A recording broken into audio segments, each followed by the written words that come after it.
She was 19 years old and homeless. No family she could call, no savings account, no plan that extended further than the next 24 hours.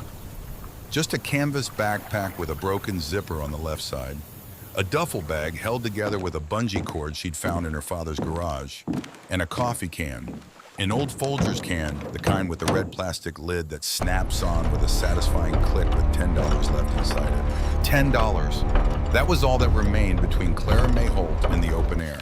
And with that $10, she bought a houseboat. Not a nice houseboat. Not a houseboat anyone would have chosen if they'd had a choice, if they'd had options lined up in a row and could afford to compare them. A rusted listing 30-foot steel-hulled wreck tied to a forgotten dock on a backwater inlet outside Brunswick, Georgia, where the marsh grass grew tall enough to swallow a man standing upright and the dark water held everything the land didn't want and never gave it back. The hull was orange-brown with rust from the waterline up. The wooden cabin on top had once been painted a pale blue. You could still see it in the corners, where the weather hadn't quite reached in the sheltered angles where the elements had been a few degrees less determined, but most of it had faded and peeled down to bare gray wood.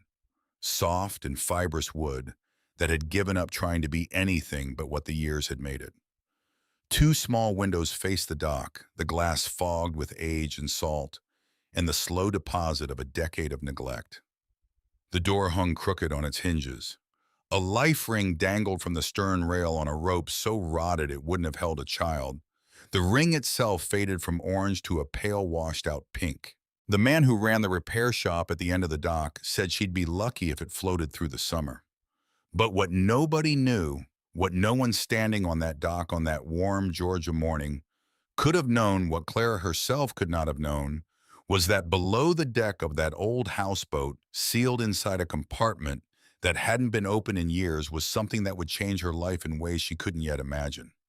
And not just her life. Her story, her understanding of who she was, where she had come from, and why. For as long as she could remember, she had been drawing pictures of boats.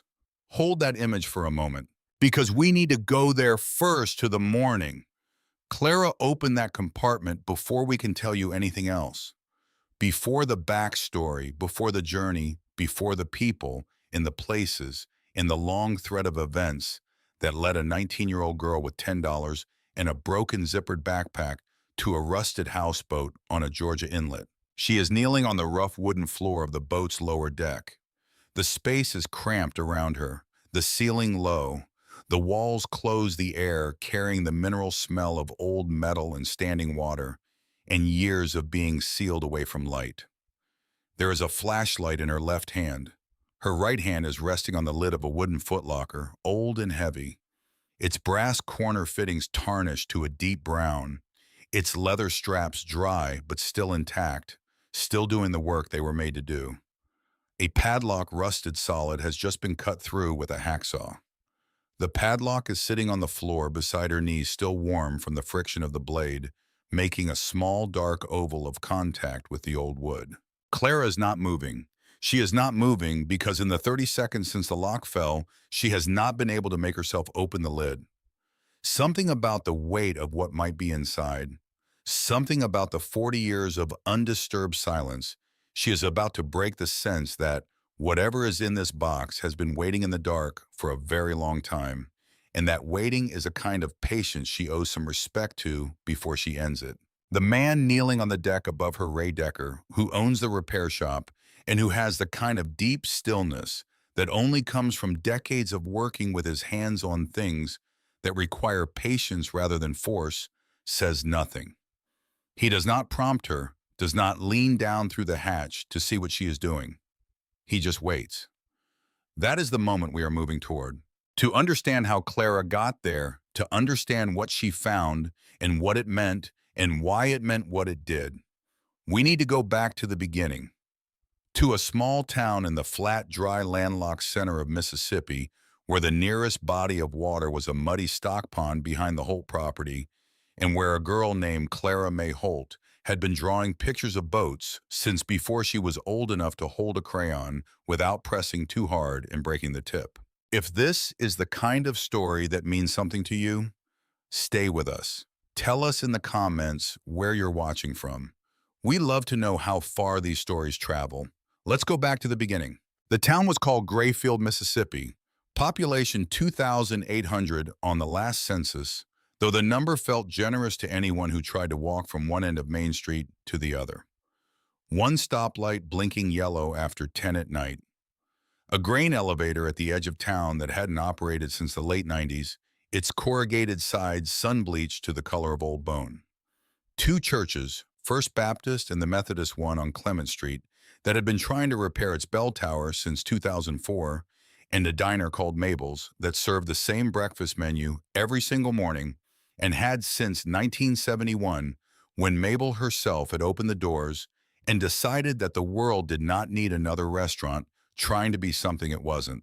It was the kind of town that people from the outside called nowhere, and people from the inside called home. And both of them meant it differently, and both of them were partly right. Clara Holt was born there in the spring of 2001. She came into the world in the county hospital 12 miles away. But it was Grayfield she was brought home to, and Grayfield that shaped her in the ways that places shape people when they are young enough to absorb rather than resist. Her father, Eldon Holt, worked maintenance at the county high school boiler systems in winter plumbing. Year-round the gymnasium floor that buckled every January when the heating came on and expanded the wood beyond what the room could contain. He was a quiet man, not the brooding, difficult kind of quiet that makes the people around it uneasy, but the considered kind, the quiet of a man who has thought carefully about what he wants to say before he says it, and has often concluded that the most honest thing he can offer is simply to be present without making a fuss about it. He was good with his hands. He understood how systems worked and how they failed, and what you had to do to bring them back. He showed up on time, and he did the work that needed doing, and he did not complain about it. And in a school district that had been running on deferred maintenance and underfunded budgets for 2 decades, those qualities made him indispensable. Her mother, Margaret, was different in almost every way that mattered. Margaret Holt was the kind of woman who filled a room just by entering it, not through loudness, not through performance or demand for attention, but through a quality of presence that people felt without being able to name. She paid attention to things in a way that most people don't. To the specific angle at which the afternoon light came through the kitchen window in October, different from how it came in September, different again from November. To the sound her daughter made when she was deep in concentration, a low, barely audible hum that Clara almost certainly didn't know she produced a sound like a small engine running at a comfortable idle. To the drawings, because Clara drew boats. She had been drawing them for as long as anyone could remember, which was to say, since before she had the motor control to produce anything recognizable, since the crayon marks had been more intention than execution, and the boats had existed more in Clara's mind than on the paper, but had been boats nonetheless. By the time she was 4, the drawings were recognizable. By the time she was 6, they were detailed. By the time she was 8, they were the kind of drawings that made adults stop and look twice. Not because they were artistically sophisticated, but because they were specific. Because whoever was drawing these boats had a clear and consistent idea of what a boat was supposed to look like. How the hull should curve, how the bow should angle into the water, how the lines should run from bow to stern, and was drawing that idea with the focused, unself-conscious accuracy of someone recording something real. Crayon boats on the backs of grocery bags, pencil boats in the margins of school papers along the white space at the top of spelling tests and math worksheets, ballpoint boats on the backs of dentist office flyers and church bulletins, marker boats on old cardboard from cereal boxes. She carried a clipboard with her the way other children carried toys, and the clipboard accumulated drawings. The way a boat accumulates barnacles gradually, steadily, without the accumulation ever seeming to be the point. Margaret saved every one of them. She kept them in a manila folder in the kitchen drawer, the same drawer that held the takeout menus and the scissors and the spare batteries for the smoke detector and the extra key to the shed. The folder grew thick with years. By the time Clara was 5, it was nearly half an inch deep, the manila cover starting to soften at the edges from frequent opening and closing. By the time she was 7, the folder had been replaced by a rubber-banded stack, and by the time she was 9, the stack had been moved into a flat cardboard box that sat on the kitchen counter because the drawer couldn't hold it anymore. Margaret never threw a single drawing away. She never explained why to Clara. She never made a production of the keeping, didn't frame the drawings, didn't hang them on walls, didn't bring them out to show visitors, or mark them with the date, or organize them in any way that would have given the collection the quality of a deliberate archive.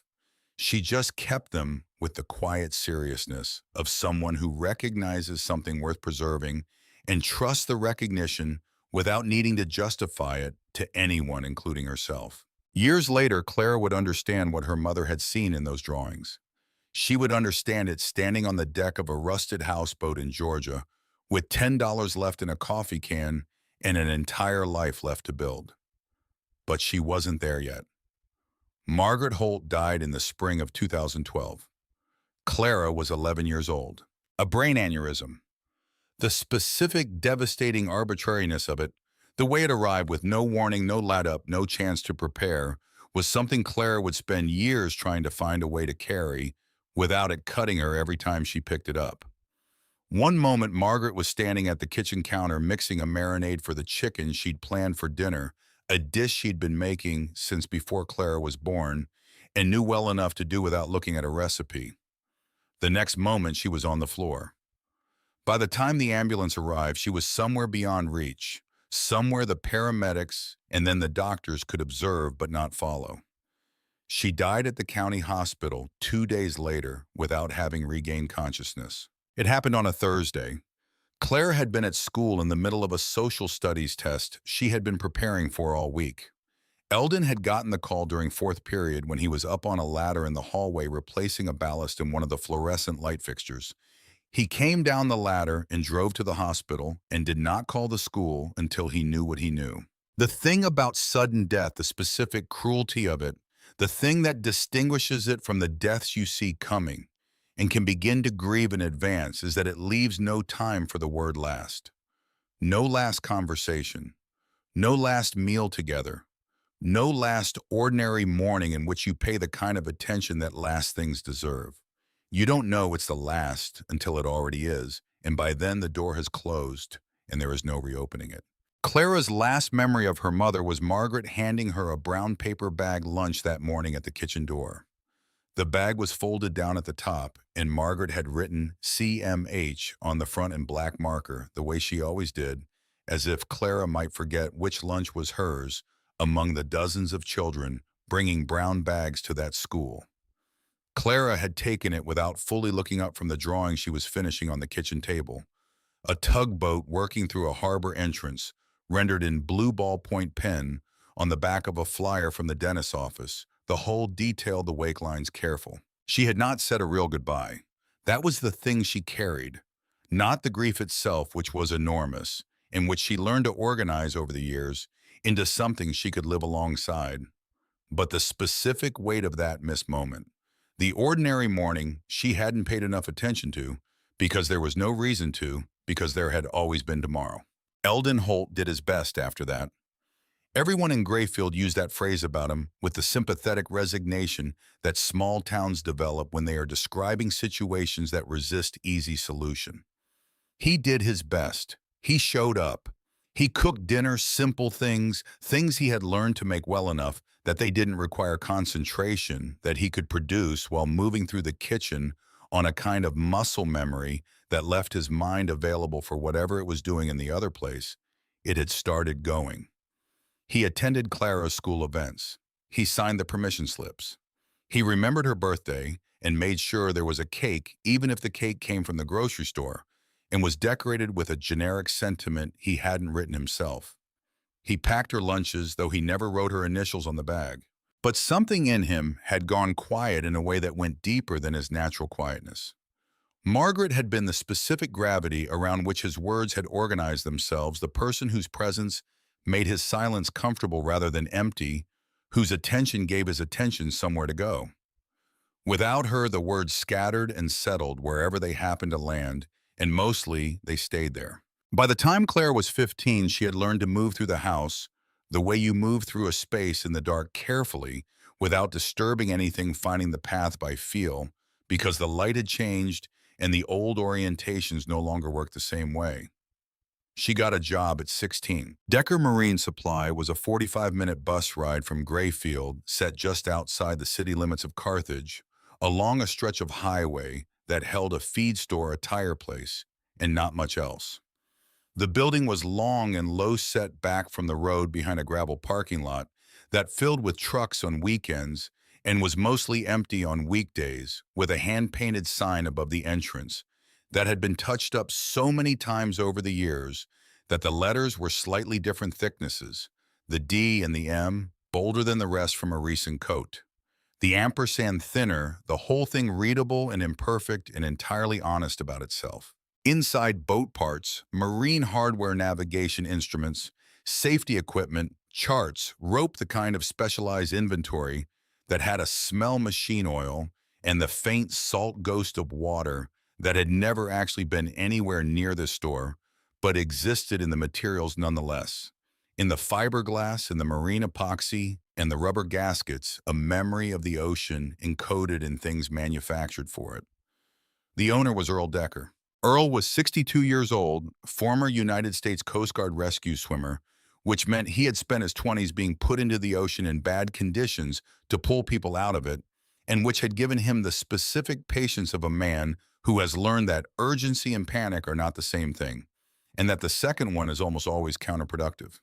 He had a gray crew cut, trimmed close and kept that way, and forearms that told the story of 40 years of physical work without his having to say a word about it. He wore the same style of khaki work shirt every day. Not the same shirt, he owned several, but the same style because he had found the thing that worked and saw no reason to revisit the decision. He had been running Decker Marine Supply for 20 years with the deliberateness of a man who has identified his purpose and is executing it without drama. He did not give Clara the job because he felt sorry for her. He had been told she was coming.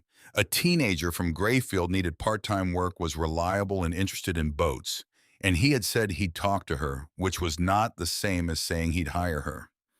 He gave Clara the job because in the 30 minutes she spent waiting in the shop before her interview, she picked up the parts catalog from the counter and read it.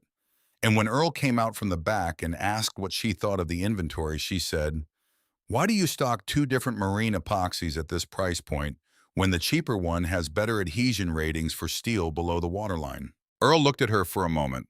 "How do you know what adhesion ratings matter for below the waterline?" "I read about it," Clara said. "Hull construction forms. I've been going through them. It's interesting." "How long have you been going through them?" "A few years," Clara said. Earl looked at her for another moment. "You take the bus from Grayfield?" "Yes, sir." "That's 45 minutes each way?"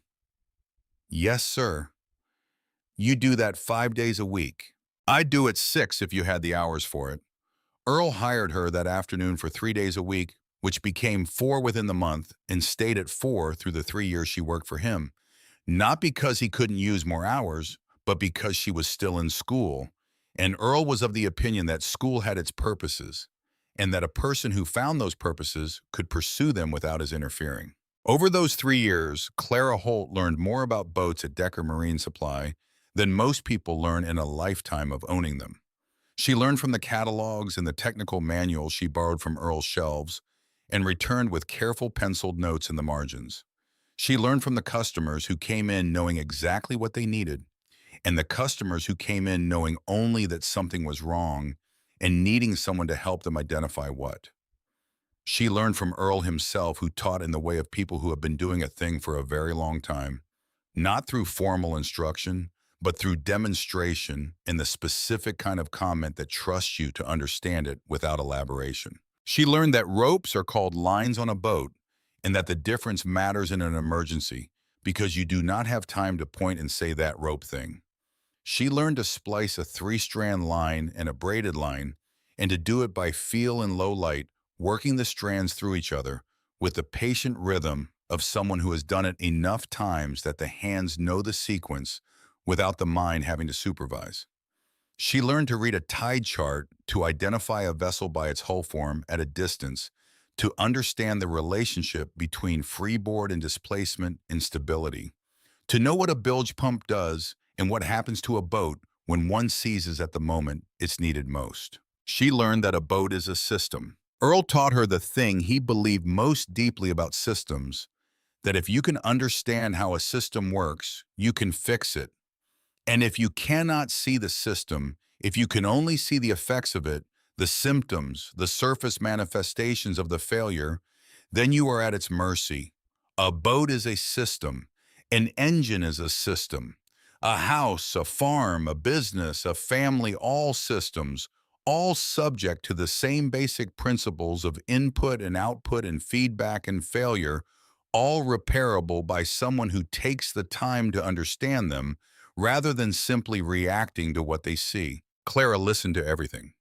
She was the kind of employee that any employer who has been in business long enough would recognize on sight, the one who shows up early enough that she has already dealt with whatever needs dealing with before you arrive, who stays late without being asked because the job isn't done. And leaving a job undone is a kind of dishonesty she doesn't know how to live with. She reorganized the hardware wall by both part number and application, which quietly dismantled Earl's previous system without his noticing, until a month had passed, and he realized he had not spent 20 minutes hunting for a specific fitting in weeks. She saved every dollar she earned.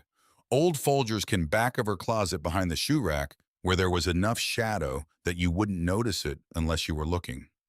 The same instinct her mother had shown with the drawings, the quiet, undemonstrative sense that some things are worth holding on to, even before you know exactly why, even before the reason makes itself visible. By the time she was 17, the coffee can held $880. By the time she was 18, it held $1,140. And then, toward the end of her third year at Decker Marine Supply, something happened that she would not fully understand for another year and a half, not until she was kneeling in the bilge of a Georgia houseboat with a hacksaw in her hand and a 40-year secret at her feet.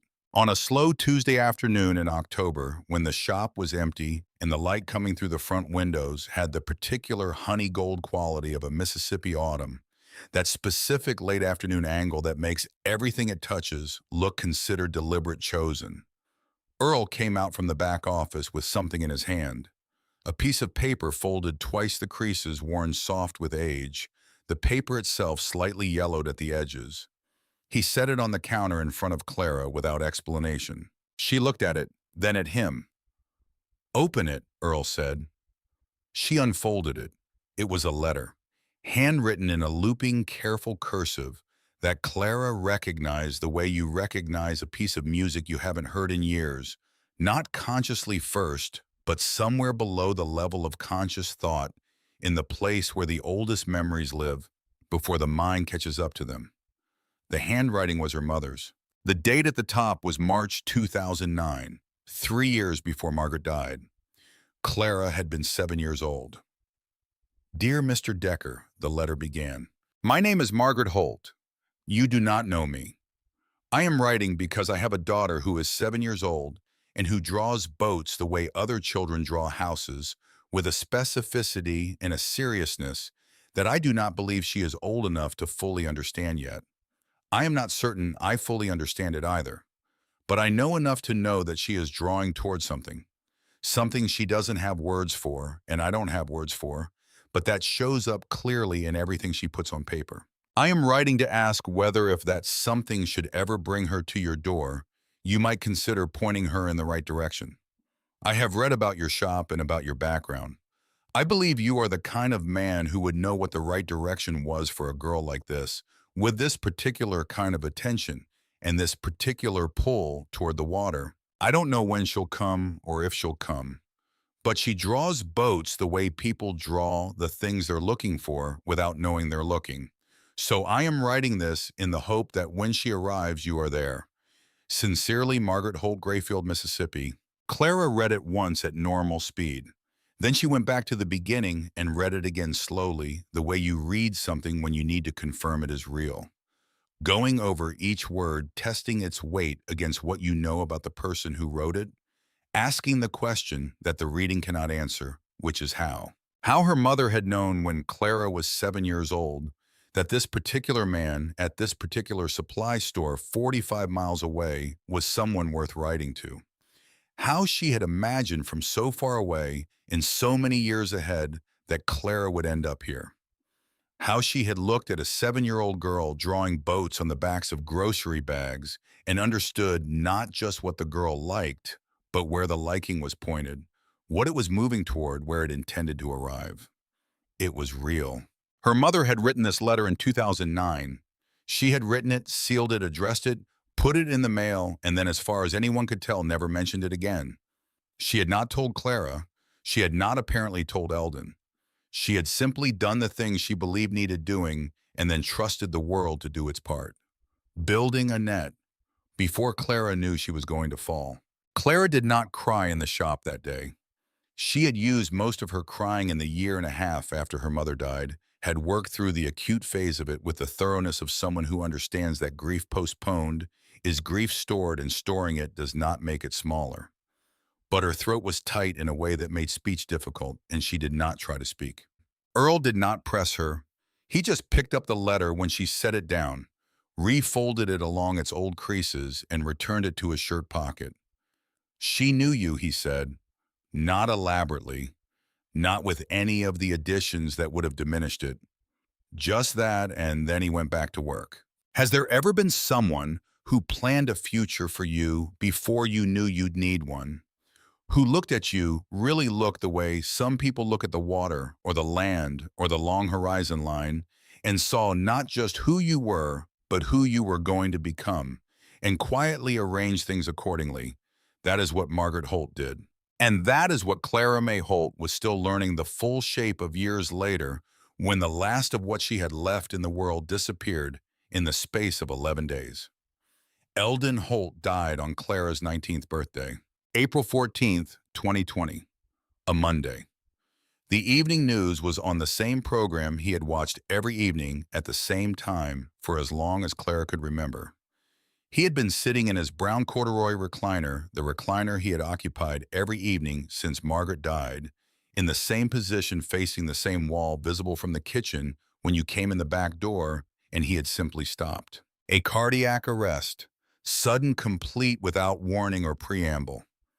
By the time Clara came home from her closing shift at the supply shop and found him, the program had changed twice, and the room was very still, and Eldon Holt had the expression of a man who has been permitted finally to set down a burden that had been growing heavier for 8 years. He had not suffered. The paramedics confirmed it when they came.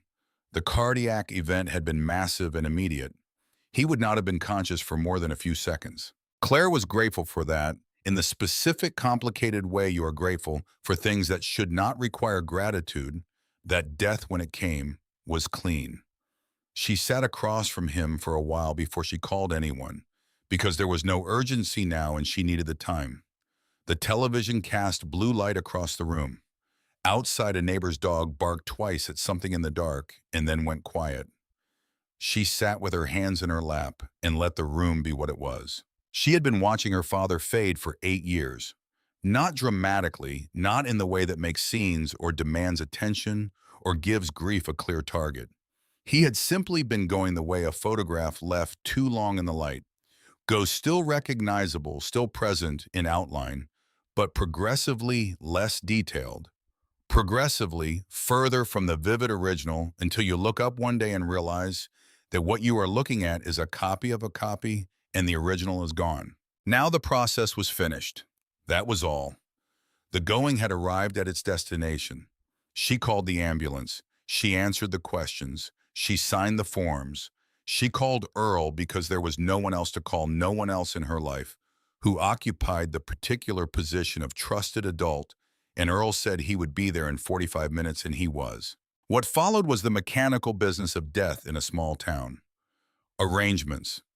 A service at the Methodist Church on Clement Street, where the bell tower was still under repair and had been for 16 years. A burial in the town cemetery beside the plot where Margaret had been placed in 2012. The headstones now a matched pair, the grass between them the same grass as everywhere else. A handful of people from the school and from the church and from the diner came. Some of them had known Eldon for 30 years, and spoke about him with genuine warmth and accurate detail. Some of them had known him casually and said the respectful things that people say at funerals when they have come, because it is right to come and do not want to leave without offering something. Clara stood through all of it with her hands at her sides and her face composed. She accepted the handshakes and the brief embraces and the expressions of condolence with the specific grace of someone who understands that other people's discomfort with death is real and that helping them through it is a form of courtesy she can afford. Then it was over.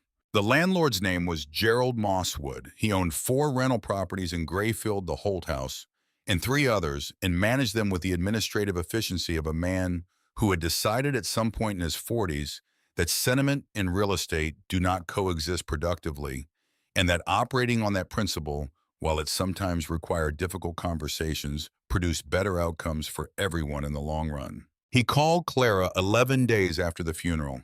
He was not unkind. That was the thing about Gerald Mosswood. The thing that made him easier to deal with than a crueler man would have been he was not unkind. He was simply realistic, and realism sometimes requires saying things that would be easier not to say. The property was going on the market. The lease had ended with Eldon's death. He needed Claire out by the end of the month. He was sorry for her loss, and he meant that. "Your father was a good tenant," he said. "A decent man, but I have to think about the property." "I understand," Clara said. She did understand. Grief does not suspend the ordinary requirements of the world. It does not put the world on hold. The world continues its transactions while grief does whatever grief does, and the person who is grieving has to manage both simultaneously, which is one of the less examined difficulties of the experience. She spent the next week packing. She packed Eldon's belongings into boxes for the Goodwill truck, his work clothes worn at the elbows and knees in the specific ways that maintenance work wears clothes, his tools sorted and labeled and wrapped in oilcloth, the automotive manuals stacked in the garage, the ones he had been consulting since the 80s, and which were by now more historical document than practical reference. The hunting vest he had not worn in at least 15 years, the blaze orange faded to a pale coral. She kept 3 things of his. A wool fishing sweater, dark green, thick knit, the kind designed for cold water and hard weather.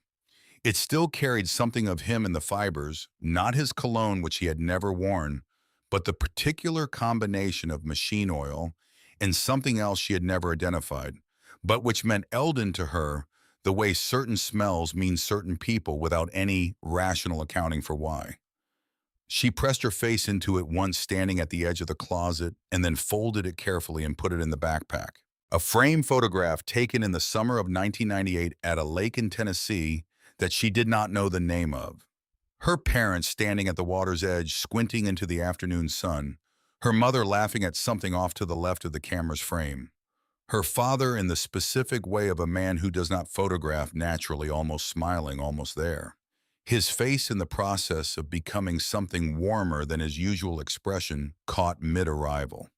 She wrapped the frame in a flannel shirt and wedged it into the duffel bag.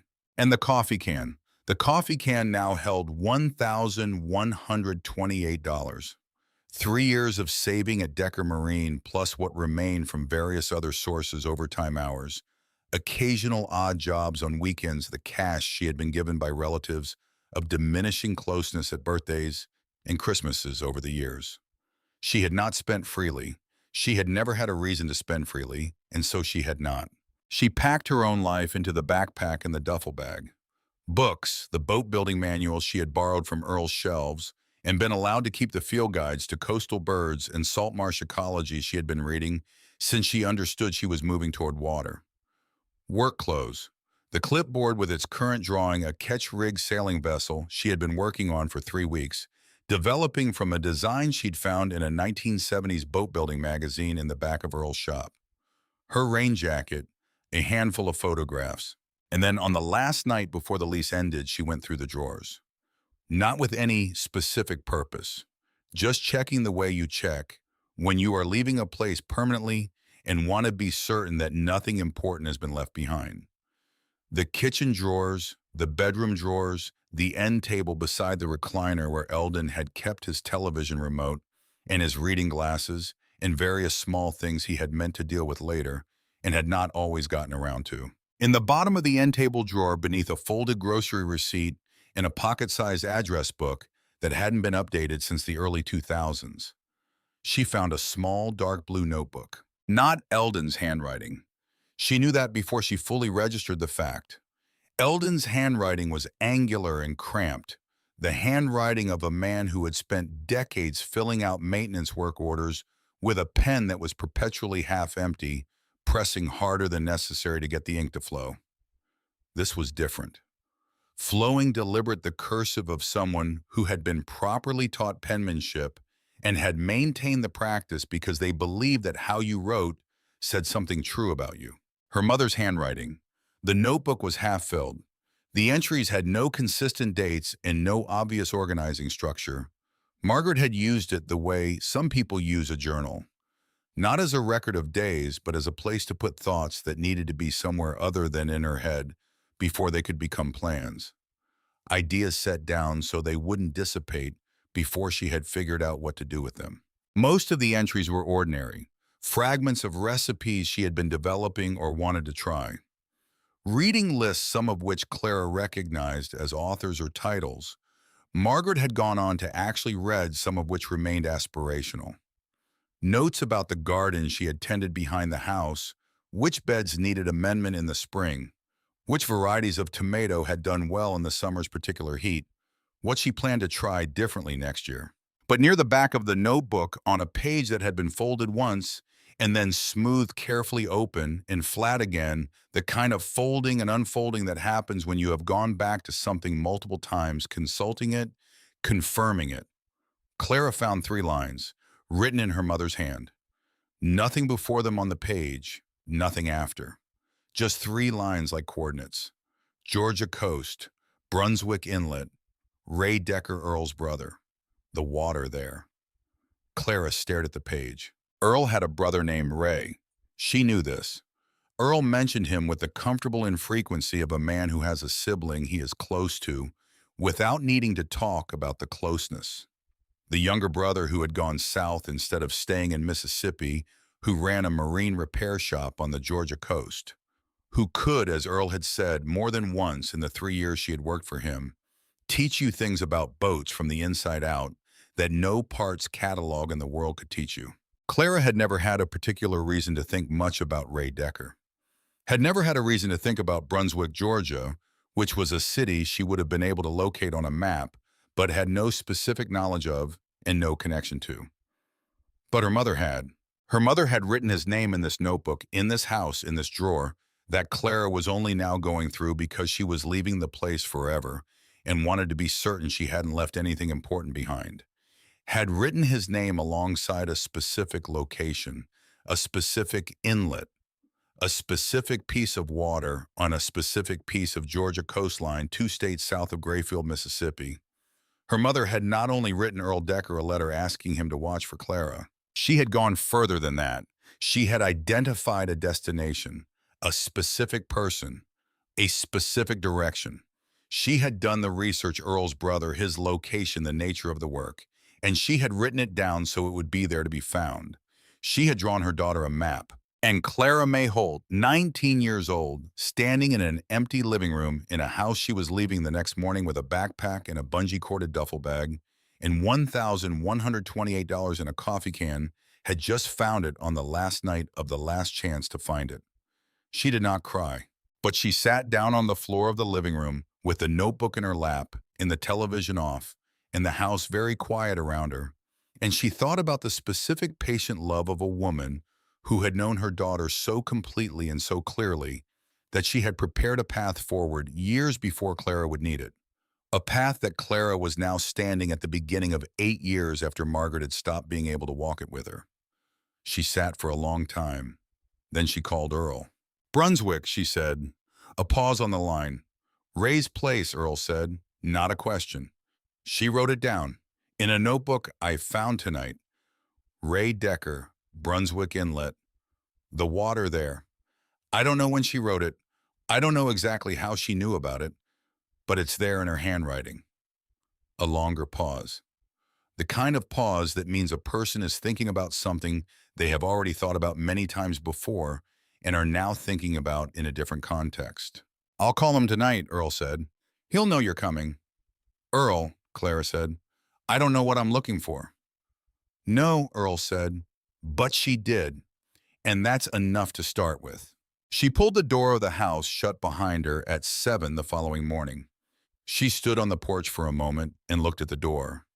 The paint on it, the same paint that had been there when she was brought home from the hospital in 2001, touched up twice but not replaced the color. A dark green that had faded at the exposed edges and remained deeper in the sheltered corners. She thought about all the times that door had opened and closed behind everyone she had ever loved, and about the fact that it would open and close for someone else now, for people she didn't know. And that was simply the nature of places, that they continue without you, that they accommodate whoever comes next. She picked up her bags and walked to the bus stop. The bus to Carthage left at 8. The connection south with a transfer in Atlanta left at 10:15. She did not look back. She had never been to Georgia. She had been to Tennessee once in the summer of the photograph, the lake, her mother laughing, her father almost smiling. She had been to Arkansas twice for a school competition in 7th and 8th grade. She had been to the Gulf Coast of Mississippi on a 5th grade field trip that she remembered primarily for the smell of the water when they got close enough to the coast to feel the change in the air. Salt and diesel and something organic and ancient. A smell that the stock pond behind the Holt property had never produced in any season or condition. That smell had stayed with her for years. She had never been able to fully explain why it mattered to her the way it did. The bus south from Atlanta crossed into Georgia in the early afternoon. The land was flat for a long time, the road cutting through second-growth pine forests, and then it began to change. The pines thickened and grew taller, the canopy rising until the highway ran through a corridor of shadow, even at midday, the light filtering down in shifting columns. There were stretches where the road crossed over narrow brown water creeks, and the water below the bridges was very still and very dark and perfectly reflective, and Clara pressed her face to the window glass and watched it pass beneath her. By the time the bus reached the outskirts of Brunswick, the light was entirely different from anything she had seen before. The amber-green quality of it filtered through the canopy of live oaks that lined the older streets, thickened and slowed by the humidity that the surrounding marshes breathed out continuously, a light that moved slightly and constantly, and was never quite the same from one moment to the next. Unlike anything she had grown up with, and yet somehow not entirely unfamiliar. The way a place can feel like a place you have imagined without knowing you were imagining it. The bus station in Brunswick was a low concrete building with plastic seats and a vending machine and a single window that looked out onto a parking lot. She stepped off the bus into an afternoon that was warm and wet and smelled of salt and cord grass and the particular richness of tidal water in late spring, and she stood on the sidewalk with her bags and her coffee can and waited. Ray Decker was already there. He was leaning against the passenger side of a silver F-25.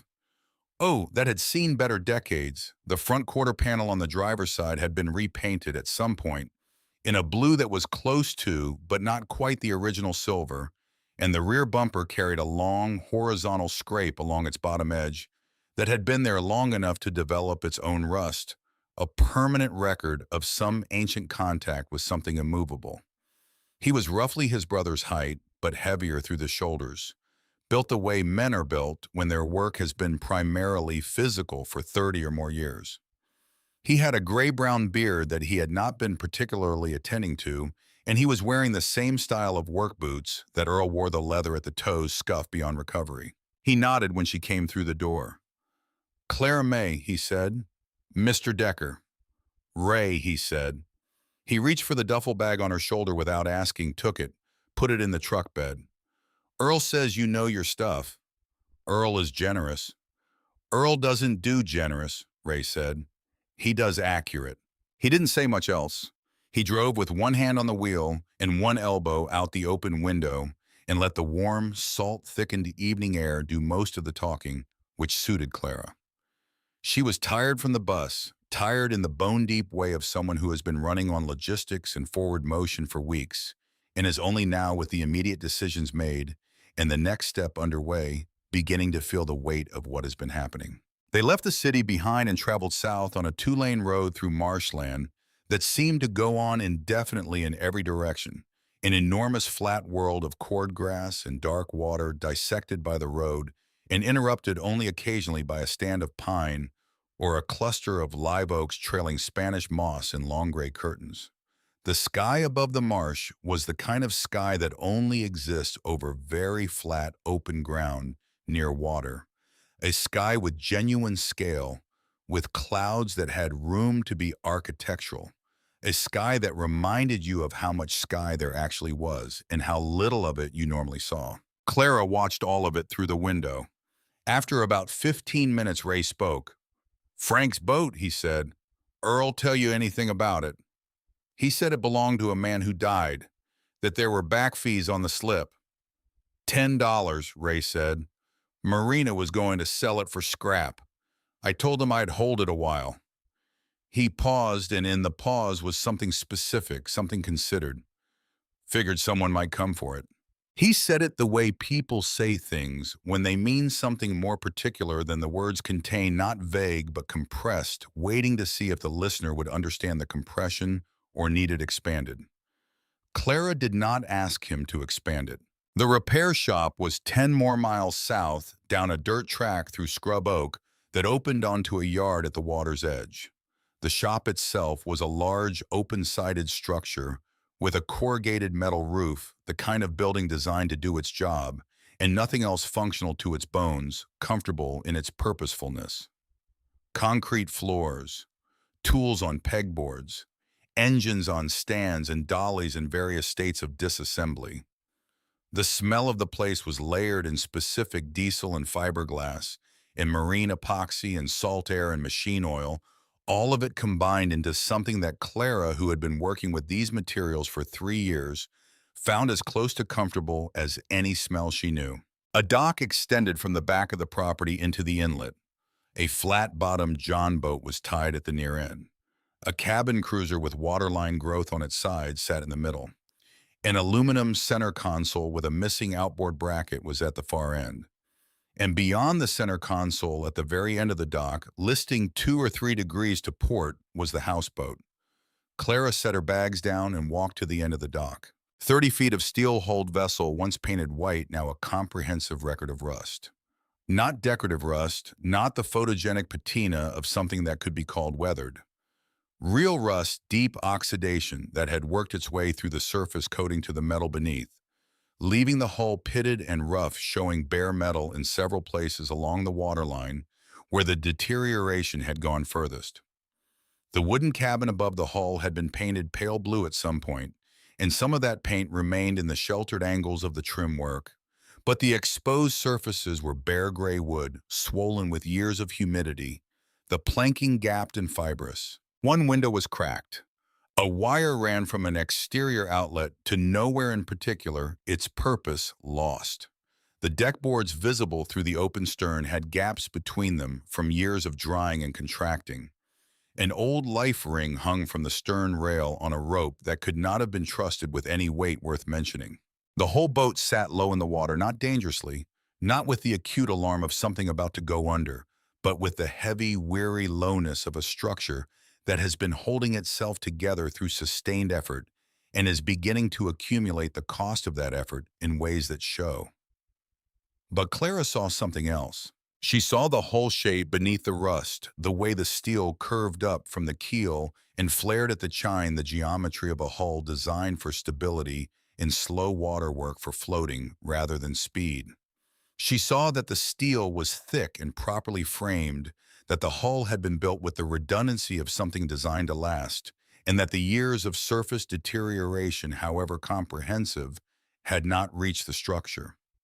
She saw the cabin bones beneath the ruined planking, the corner posts solid at their bases, the roof framing sound where she could see it through the open cabin door. Whoever had built this boat had built it right decades ago, with the care of someone who understood that the work you put in at the beginning is the work that carries everything that comes after. It was a wreck. It was floating. It was fixable. $10, Clara said. Ray was standing beside her. $10, he confirmed. She opened the coffee can. She counted 10 $1 bills from the stack inside, placing them one at a time into Ray Decker's open hand without ceremony and without hesitation. He looked at the money for a moment and then at her. "You know how to caulk a seam," he said. "Yes. Mix 2-part epoxy for steel. Phosphate primer first, then the epoxy. Feather the edges into the surrounding surface. Thicker than peanut butter, you want it to stay where you put it." A pause. "You know what to do if you find a hole breach below the waterline. Pump the bilge. Identify the source. Patch from outside if access allows inside with thickened epoxy, and a woodbacker if it doesn't." Ray was quiet for a moment. Then, for the first time since she had met him, something in his expression moved not into a full smile, but toward the threshold of one. The expression of a man who is not easily surprised, and is finding himself surprised, and is taking that seriously. He handed her a key. "Bunk in the cabin tonight. We'll start on the bilge in the morning." Clara took the key. She walked back to the end of the dock and stepped aboard. The deck gave slightly under her weight, not alarmingly, not the alarmed flex of something about to fail, but the accommodating give of a structure that has learned over many years of floating to absorb what comes to it. She unlocked the cabin door and pushed it open. The interior was a single room roughly 10 feet by 12, the dimensions of a generous walk-in closet or a very small bedroom. A built-in bunk ran along the starboard wall, its mattress compressed and stained with years of use and abandonment. A galley counter along the port side with a 2-burner propane stove, the regulator corroded to the point where using it would have required optimism. Clara didn't feel like indulging. A folding table, 2 mismatched chairs, a row of overhead cabinets along the forward bulkhead, the doors humidity swollen to the point where they no longer closed quite flush, standing open at a uniform half-inch gap that gave the row a slightly surprised expression. The smell was mildew and old fabric, and the particular sweetness that water-damaged wood develops after enough years in humid air. Not unpleasant, exactly more complex than unpleasant, the smell of something that has been somewhere a long time and has accumulated the texture of that time in its cells. Clara set her backpack on the table. She stood in the middle of the cabin and turned slowly, taking in every surface, the way Earl had taught her to take in unfamiliar equipment, not hunting for what was wrong, but first understanding what was there, what the thing was before you decided what needed to be done about it. The walls were close. The ceiling was low. The light coming through the 2 dockside windows was the filtered water-green gold light of late afternoon in a marsh, a light that moved slightly and constantly because the water moved, and the cordgrass moved, and the Spanish moss moved, and the light filtered through all of it was never quite still. Clara felt standing in the middle of that small ruined room, something she would not have had a word for if you had asked her to name it. Not happiness, not comfort, something older and more specific than either of those. Recognition. Like a key finding the lock it was made for. Like a word heard for the first time that describes something you have known your whole life without having had the language to describe it. Like arriving somewhere you have been moving toward since before you knew you were moving. She slept on the floor that first night in her sleeping bag, the rotted mattress pushed against the wall to give her room. The marsh outside was alive with sound, a deep layered chorus of frogs she had never heard in Mississippi. The distant call of something perched in the live oaks, the low and constant lap of dark water against the steel hull beneath her, a sound so consistent it became after a while not a sound at all, but simply the tone of the place, the pitch at which this particular part of the world vibrated. A splash near the bow, sudden and close, that might have been a fish, or might have been something larger and more patient, going about its business without reference to what the land was doing. She lay awake for a long time listening, and at some point, without knowing exactly when the transition happened, she stopped feeling afraid of the sounds. She started feeling held. Ray came at first light the following morning with coffee in a steel thermos, in a brown paper bag from a diner called Nell's on the main road, a place that had been producing the same breakfast since before Ray had moved to Brunswick, and that had not felt any pressure to diversify. The biscuits inside the bag were dense and warm and buttery in the specific way of biscuits made by someone who has been making them the same way for 30 years and has arrived at a result they consider finished. They ate on the dock in the cool morning air without speaking much. The inlet was flat and silver in the early light. A great blue heron stood on a half-submerged log 20 yards off the port bow, absolutely motionless, one leg drawn up its entire posture, a study in committed patience. The patience of a creature that has made its peace with waiting, because waiting is the most productive form of effort it has available. Ray poured coffee into the thermos cap and handed it to Clara. "Bilge first," he said. "You need to see what's down there before anything else makes sense." "I know," Clara said. She finished her coffee. She went aboard and lifted the hatch in the cabin floor that accessed the bilge space below. The bilge held about 6 inches of dark, still water at its lowest point, accumulated over the years since Frank's death, seeping in through whatever the hull had developed in its time, sitting unattended. Not catastrophic. Not the kind of problem that meant the boat was a lost cause. The kind of problem that exists to teach you where the boat has been letting the world in. Clara lowered herself through the hatch. The space was cramped below. She could not stand, could barely kneel without her back contacting the frames above her. The hull walls close enough on both sides that she was constantly aware of them. She worked with the flashlight in one hand and a bail bucket in the other, scooping the dark water in slow, rhythmic strokes and passing the bucket up through the hatch to Ray, who emptied it overboard and passed it back down. It was close, uncomfortable work. Her shoulders ached within the first hour from the angle at which she was working, bent under the low ceiling, the arms moving in a plane that the shoulder joint was not designed to maintain for extended periods. The bilge smelled of rust and confined water in the mineral darkness of an enclosed metal space that hadn't seen air in too long. She did not stop. She was deep in the third hour, the water level dropping toward the bilge floor, when her flashlight found something. Dark wood, brass at the corner, the dark tongue of a leather strap. Clara held the flashlight steady. The object was sitting on a wooden platform built up from the bilge floor, a simple construction of 2x4s nailed together into a low rectangle to elevate whatever sat on top of it above the waterline. The platform was soft now, the wood gray with years of moisture, the nails darkened with rust. But the object it supported was different. A footlocker. Military style, roughly 30 inches long, 18 wide. Wood body, dark stained with brass hardware at each corner tarnished to a deep brown but solid, not pitted, not compromised. Leather straps crossed the lid and buckled at the front. A heavy padlock secured the hasp. The lock was rusted, the keyhole furred with oxidation. But the footlocker itself, the body, the brass, the leather had been maintained at some point, cared for, protected. The person who had built the platform to keep it dry had understood what they were protecting.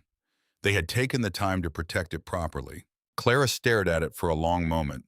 She climbed out of the bilge, through the cabin, onto the dock. Ray was at his workbench in the shop.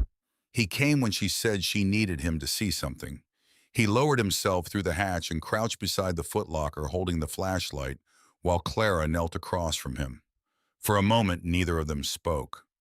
Ray ran his thumb slowly along one of the brass corner fittings, then along the leather strap, then turned the padlock in his hand. "Frank," he said. It wasn't a question. "You'll need a hacksaw," Claire said. He went to get one. He came back with a hacksaw, a second flashlight, and a worn pair of leather work gloves, which he put on before he handed Clara the saw. "It's your boat," he said. "You should be the one." It took 11 minutes to cut through the padlock shackle. The steel was rusted through its surface, but the core was still hard, and the hacksaw blade needed to find the right angle in the cramped space. And twice Clara had to stop and reposition her arms when the cramp in her shoulder made the stroke uncontrolled.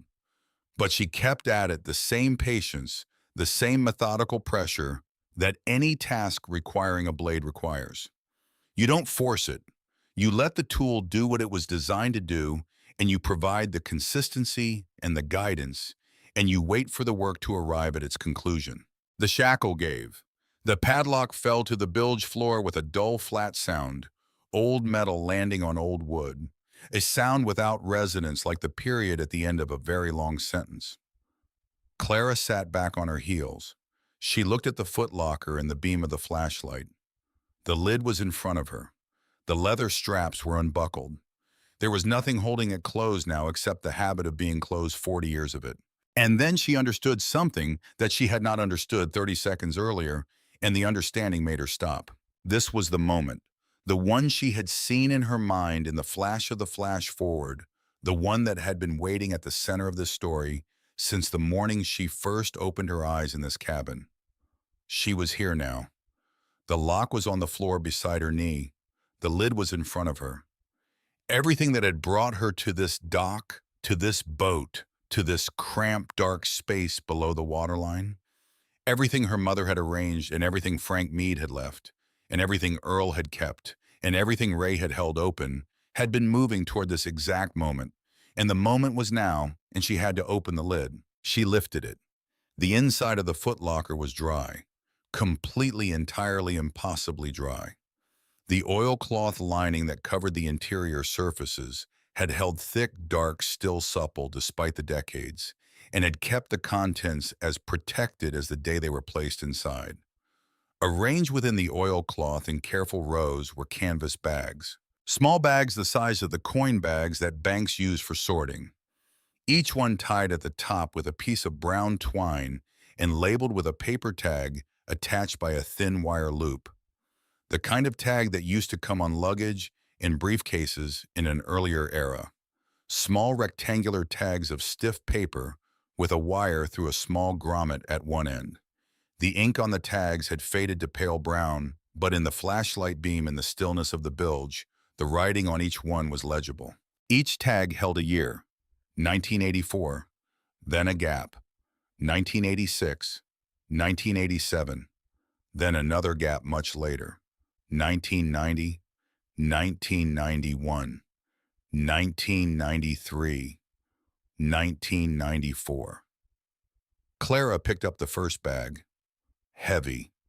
Not dramatically, but substantially the specific weight of metal packed densely in cloth.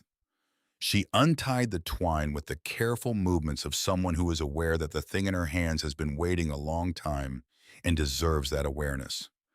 She opened the bag. Coins. Silver coins, old ones, the kind that had been taken out of circulation before Clara was born and before her parents were teenagers. She poured a few into her palm and held the flashlight over them. Walking Liberty, $50, the ones with the striding figure of Liberty on the obverse, the design that many people still considered the most beautiful coin the United States had ever struck. Mercury dimes, small and dense, the winged helmet Liberty on their faces, worn smooth with years of handling. Morgan silver dollars, the size of a modern silver dollar, twice the weight, carrying the specific gravity of silver minted in the decades when the country was still deciding what it wanted to be. She opened a second bag. More silver, different denominations, same quality of care in the selection, as if the man putting these away had been choosing them, not just accumulating whatever came to hand. A third bag. Paper money this time, bills folded in half and secured with a rubber band that had gone brittle but had not yet broken. She unfolded the top bill. A 20 from 1994. Beneath it, a 10 from 1989. Beneath that, various denominations from various years, all of them old, all of them in the kind of condition that suggested they had been put away clean and kept that way. A fourth bag. A mixture of coins and bills, the coins loose, the bills folded. A fifth, quarters. Washington quarters with dates from the mid-1970s through the early 1980s stacked in tight columns inside the bag. She counted them all. 38 bags arranged in chronological order from 1979 to 2018 with 2 gaps in the sequence. No bag labeled 1985, no bag labeled 1992. Every other year was present and accounted for 1 bag per year for almost 4 decades, some heavy, some lighter one from 1981, so sparse that she could feel the coins moving freely inside, and one from 2006 so full that the canvas seams had stretched visibly at the side, gussets straining toward capacity. At the bottom of the footlocker beneath the last canvas bag were two more things. A flag. Folded into the formal triangle, the flag folded at a military funeral. Folded the way it is folded when it is handed to the family that remains the blue field of stars. Outermost the red and white stripes tucked away inside the whole thing, crisp and clean and preserved by the oilcloth that had kept everything else dry. And an envelope. Letter size sealed the flap, gummed shut and holding. The paper had yellowed slightly at the edges, but was otherwise intact. On the front, in a handwriting she had not seen before, small, precise, the handwriting of someone who had been taught penmanship in an era when penmanship was considered a character trait, 5 words. To whoever finds this. Clara held the envelope. She climbed out of the bilge, up through the cabin, out onto the deck into the full morning light. She sat down on the deck boards with her back against the cabin wall and the envelope in her hand, and she opened it. 2 pages written front and back in the same small, careful hand. The date at the top, May 2018. My name is Frank Mead. I was born in Jessup, Georgia in 1930. I served in the United States Army from 1950 to 1952. I was at the Chosin Reservoir. I came home in the spring of 1952 with both my feet and most of my fingers, which was more than I had any right to expect, and which I have been grateful for every morning, since even the mornings when gratitude was the hardest thing I had to locate. I came home with other things too, things that did not have names then and barely have names now. Things I carried in a way that made it difficult to be around other people for very long, because other people needed me to put the things down before they could be comfortable, and I could not put them down, and I could not explain why I could not. The only place I could put them down was on the water. I bought this boat in 1979 for $400. I had been working as a diesel mechanic at the Glynn County Port Facility for 17 years by then, and I had enough money saved for a down payment on a small house, and instead I bought this boat. I did not do this because it was the wise choice. I did it because when I stood on this deck for the first time and felt the water under me and heard the sound the hull makes when the wake from another boat reaches it, that particular low sustained note that steel makes against moving water, I understood that this was the only place I had found in 30 years of looking where the things I was carrying could be set down long enough for me to breathe. Every year since 1979, I have saved what I could in a canvas bag with that year written on the tag. Some years I saved more than others, some years much less. 2 years I saved nothing at all for reasons I am not going to explain in this letter, though. If you look at the bags and notice which years are missing, and if you think about what those years might have meant for a man living alone on a boat, you may be able to imagine what those years held without my having to put it into words. Some things are better left to be imagined by the person who finds them. They will imagine it truer than I could write it. I do not have children. I have no siblings living. The men I served with are gone. There is no one I can leave this to, so I am leaving it to you. I do not know who you are. I do not know what circumstances brought you to this boat, what you were carrying when you came aboard, what you were looking for, or whether you knew you were looking for anything at all. But whoever finds this footlocker came to this vessel for a reason, even if the reason is not yet clear to them. Maybe you needed a place to be. Maybe you were trying to build something. Maybe you were simply lost and moving in a direction that felt right even when you couldn't explain it to anyone else. I was all 3 of those things at various times, and this boat held all 3 of them. I am leaving this in the hope that it helps, in the hope that it buys you time to figure out what you came here to figure out. Take care of this boat. She has more in her than she looks like she does. She always has. Frank Mead, May 2018. Clara read it once at a normal pace. Then she went back to the beginning and read it again slowly, the way you read something when the reading itself is a form of respect. She folded the letter carefully along its original creases and returned it to the envelope. She sat on the deck with the envelope in her hand, in the morning coming fully in over the marsh, and she thought about Frank Mead. Born in 1930, 20 years old at the chosen reservoir in the winter of 1950, in the specific brutal cold of that particular winter, in that particular part of Korea, a cold that soldiers who survived it would describe for the rest of their lives with a kind of involuntary precision because the body does not forget the cold that nearly killed it. Coming home in 1952 at 22 years old, with his feet and his fingers in a head full of things that had no names. Finding 27 years later a 30-foot steel-hulled boat on a Georgia inlet and understanding standing on its deck for the first time that this was the place. Spending 40 years building up something to leave, not knowing who he was leaving it to, just building it anyway. Ray came and stood beside her on the deck. She handed him the letter. He read it standing up in the morning light, and when he was done, he handed it back without saying anything. He looked at the footlocker which she had brought up from the bilge and set on the deck. "There are 2 bags missing," Clara said, 1985 and 1992. Ray looked at the bags arranged in their rows, then at the gaps. "I know which years those are," he said. "Will you tell me?" "Not yet," Ray said. "There's someone who should tell you that when the time is right." She accepted this. She had learned in the 3 years at Earl's shop that some things resolve in their own time, and that pushing the time does not improve the resolution. A coin dealer Ray knew in Savannah, a man named Aldous Thin and Precise, who had been appraising silver for 30 years and who drove down 2 days later in a sedan. Older than Clara, sat with the footlocker open on the dock table for 4 hours, working through each bag with a battered reference guide and a jeweler's loop, checking dates and mint marks and grade conditions, making notes in the margins of a small spiral notebook he kept in his jacket pocket. When he was finished, he gave Clara his written assessment. Coins $31,400 in silver melt value conservatively assessed. Paper currency face value approximately $16,800 with some bills carrying a modest collector premium. Total approximately $48,200. $48,200. 1 bag per year.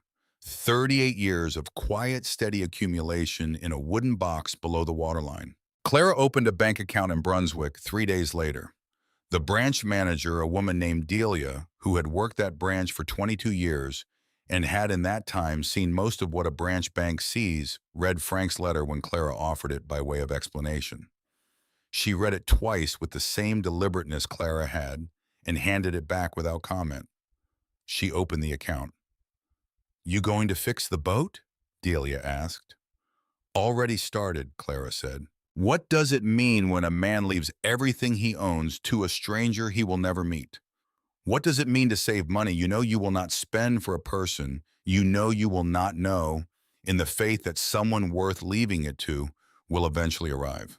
It means something about hope, not the kind of hope that is attached to a specific outcome that rises and falls with whether the specific outcome happens. The quieter kind, the kind that says, I will do the work regardless. I will put the thing in place regardless. And I will trust that the world is not so indifferent that it will go entirely to waste. That kind of hope is harder than the other kind. It requires more. Frank Mead had it for 40 years. Ren Decker arrived that Friday evening in a 10-year-old Civic with a Savannah Law School sticker on the rear window and a messenger bag stuffed to capacity with case files she had not yet finished reviewing. She was 22 years old, Ray's sister's daughter, spending the summer working part-time at a Brunswick law office while finishing her third year's coursework. The property law tracked the track she had chosen because she had understood early that property was where most of the real conflicts happened. She was angular and precise, with Ray's dark eyes and none of his silence. She talked the way people talk who have recently discovered that words are tools and are still calibrating how many of them to use at once. She set the Boyd Crane documents on Ray's kitchen table and read through them, standing up messenger bag still on her shoulder because she hadn't stopped moving long enough to take it off. The claim was written in the specific way that legal documents are written when their author knows the claim is aggressive, but is betting that the recipient won't have the resources to challenge it effectively. Smooth, confident, thoroughly formatted, presented as a statement of established fact rather than a contested position. Boyd Crane's development group had entered into an acquisition agreement with the marina ownership for multiple slips along the inlet. Frank Mead's slip was included in that agreement. The estate's lease had lapsed upon Frank's death. Under the terms of the original slip agreement, and here was the specific language Crane's attorney had chosen, the berth reverted to marina control upon the lessee's death, absent a formal estate transfer filing which had not been completed. Wren set the documents down. When was the slip agreement signed? I don't know, Clara said. I just bought the boat. The slip was part of the purchase. Ray, Wren said, does the marina keep records going back more than 10 years? Eleanor keeps everything, Ray said. He was at the counter with his coffee. 30 years of files, she says. Possibly more. Can you call her tonight? He could. He did. Eleanor called back within 40 minutes. She had the complete slip file for Frank Mead's birth, including every payment receipt going back to 1979, including a prepayment receipt dated March 2010. Frank Mead had paid 10 years of slip fees in full and cash in March 2010. The receipt was signed by the marina owner of record at the time, a man named Garfield, who had since relocated to North Carolina, and was countersigned by Eleanor herself, who remembered the transaction without prompting because Frank had come in on a Tuesday morning and put a paper bag of cash on her desk and said he didn't want to worry about it anymore. Garfield confirmed the transaction by phone. Frank paid 10 years, he said he didn't want to have to think about it. That was Frank. He liked to settle things. The slip was paid through 2020. The lease had not lapsed. Boyd Crane's entire legal position rested on a premise that was directly contradicted by the marina's own records. Wren set her pen down. He didn't just pay the rent, she said. She looked at Clara. He paid the rent for whoever was going to come next. A silence moved through the room. Ray looked at his coffee.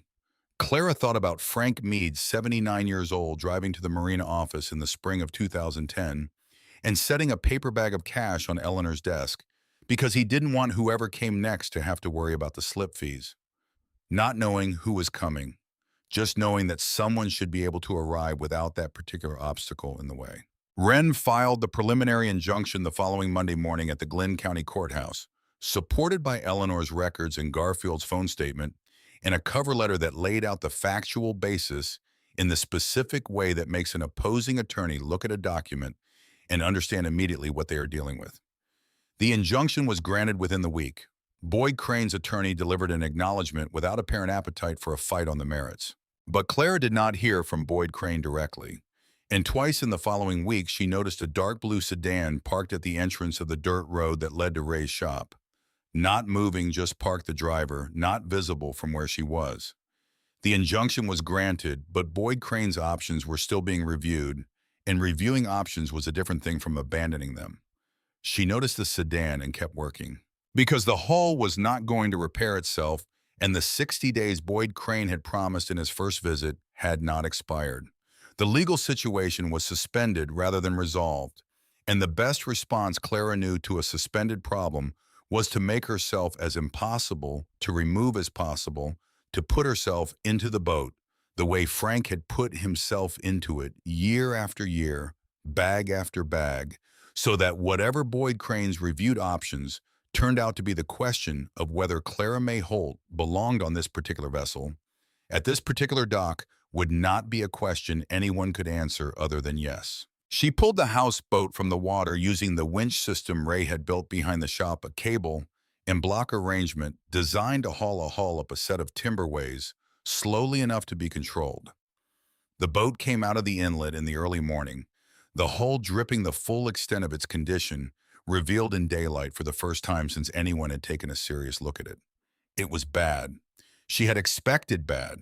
The reality was still instructive. The rust along the waterline was not superficial. On the port side in 3 places, and on the starboard bow, the steel plate had been compromised, not breached, but thin enough that a ball-peen hammer struck firmly would produce a sound closer to a drum than to solid metal. There were two areas below the original waterline where previous repairs had been attempted, sheet metal screwed over rust damage and sealed with marine caulk that had dried and cracked and failed in multiple locations. Whoever had made those repairs had done the minimum necessary to remain floating, not the work needed to actually solve the problem. Clara sanded the entire hull. She started with an orbital sander in a 40 grit disc, working from stern to bow in overlapping passes, the dust rising in red-brown clouds and the rust coming off in layers, revealing the steel beneath it section by section. She wore a respirator and safety glasses and replaced the disc when it glazed. The work was loud enough that she wore foam plugs in her ears, and the vibration of the tool traveled up through her hands and into her forearms and her shoulders. And at the end of each day, her arms shook from the sustained effort, and her ears rang even with the plugs. Day by day, the rust came off and the bare steel appeared gray-silver in the cool morning light, warming to something closer to bronze in the afternoon sun. There is a satisfaction in this kind of work that is difficult to explain to someone who has not done it.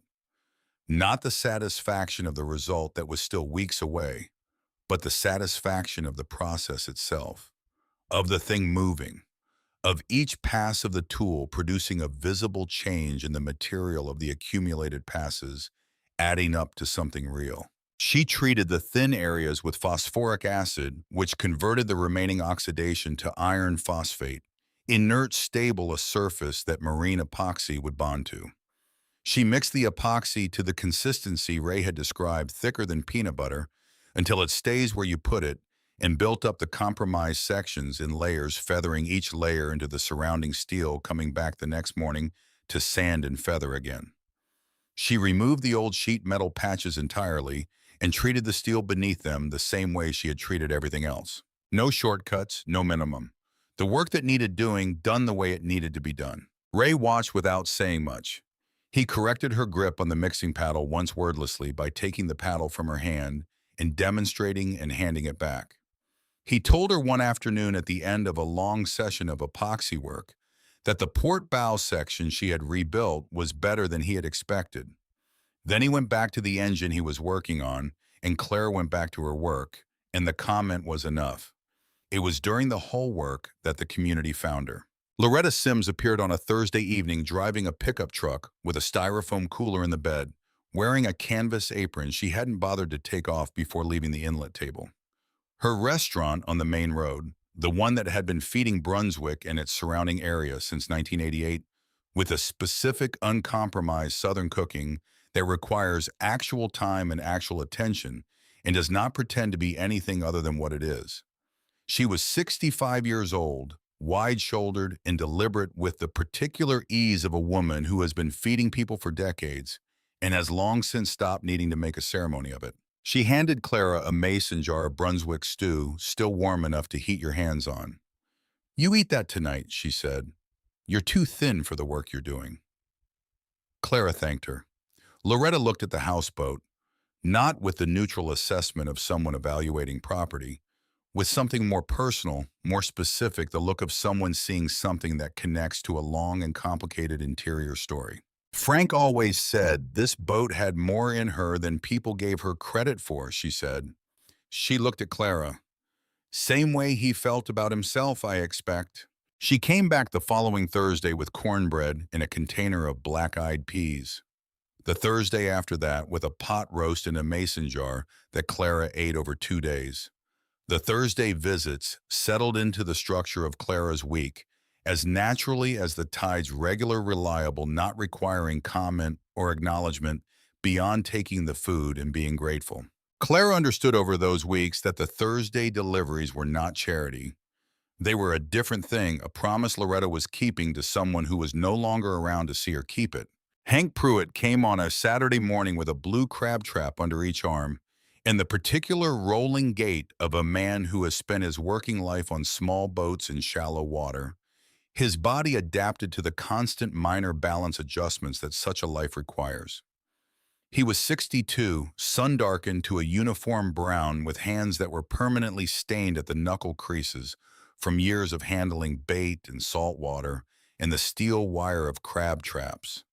He fished the Georgia coast for blue crab setting traps in the shallows of the inlets before dawn, and checking them at first light the way his father had done, and his father's father before that, a practice that had survived because it worked, and because some things are worth not fixing. He taught Clara how to set a trap in the shallow water along the grass edge of the dock, how to bait it with chicken necks, the smell of it, the way you position the bait, so the crab has to commit before it can steal and retreat, where along the bank to place the traps so the tide current carried the scent in the right direction, how to check them at first light before the herons and ospreys work the same water and help themselves. Within 3 weeks, Clara had a reliable supply of blue crabs. She steamed them in a pot on the camp stove she had set up on deck. The propane stove inside was still months from being operational with Old Bay and lemon, and the cold beer Ray occasionally left on the dock for her, without comment, and she ate them sitting on the deck in the early morning, watching the sun come up over the marsh. And those mornings were among the most purely good experiences she had. And then there was Chester Vale. Chester was 84 years old, and he had the physical presence of a man who had once been very large and had not entirely shed the fact of it, despite the years and the slowing that comes with them. He had retired from working as a tugboat captain on the Brunswick to Savannah coastal run 30 years earlier, and he walked with a cane that he carried more as an affectation than a necessity, or so it appeared, though. Clara suspected the cane did more work than Chester was willing to acknowledge. He had known Frank Meade since they were both boys growing up in Jessup, Georgia, which was a town of a particular size where you knew everyone, whether you intended to or not, and the knowing accumulated over decades into something denser than friendship. He came to the dock one Sunday afternoon and stood at the end of it, looking at the houseboat for a long time. He said nothing while he was looking.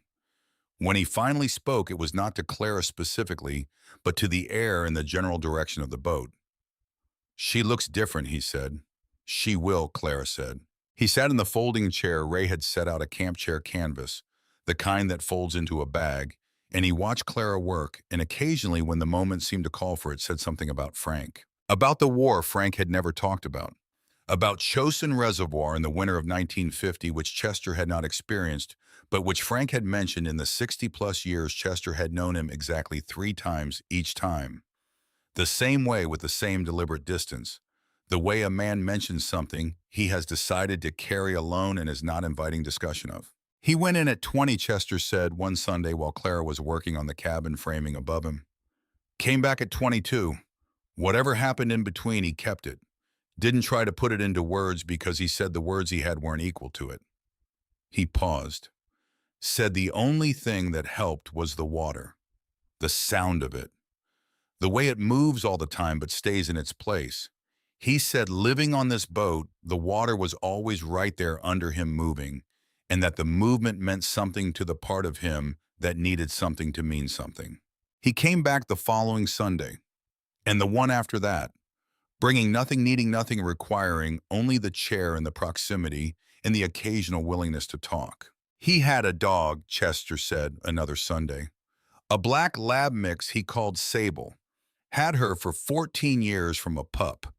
She was the one constant thing on this dock for all those years. He was quiet for a moment. When Sable went the way old dogs go when the body finally stops cooperating, it was quiet on this dock for a long time after. A different kind of quiet than Frank's usual quiet. He left it there. Clara stored it without pressing for more. And then on the 4th Sunday of Chester's visits, when the hull had its second coat of midnight navy and the color was beginning to show what it was going to be. Deep complex, a blue so dark it held its own darkness inside it and changed quality with the light. Chester said something he had clearly been deciding about for several weeks. "He told me something," Chester said. "2 winters ago, we were sitting more or less right here on this dock, though the boat looked different then." He turned the cane in his hands. "Frank said, Chester, when the right person gets to this boat, they'll know exactly what to do with her. I can feel the shape of them already." I said, "Frank, who are you expecting?" He said, "I don't know their name. Don't know when they're coming. But I can feel the shape of them. The way you can feel a weather system before the clouds get here, you can feel the change in the pressure before you can see anything. He set the cane across his knees. I've been looking at the boat this past month, he said. Looking at what you've done to her.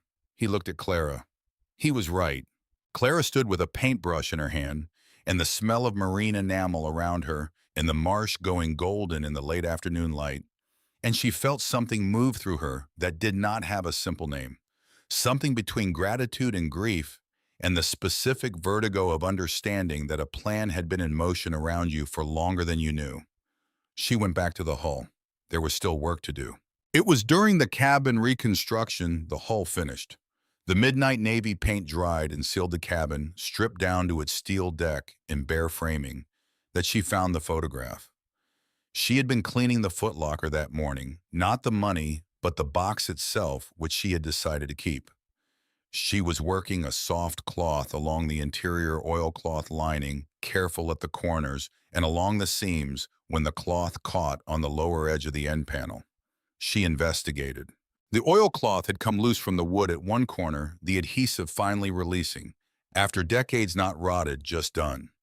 She lifted the edge carefully. Beneath the oilcloth lining, pressed flat against the wood panel, was a photograph. Black and white. Small wallet size, the kind that photography studios produced in the 1970s and early 1980s, when this format was still in common use. The edges slightly curled from the pressure of years of compression between cloth and wood. In the photograph, a man standing on the deck of a boat in a posture of complete unselfconscious ownership.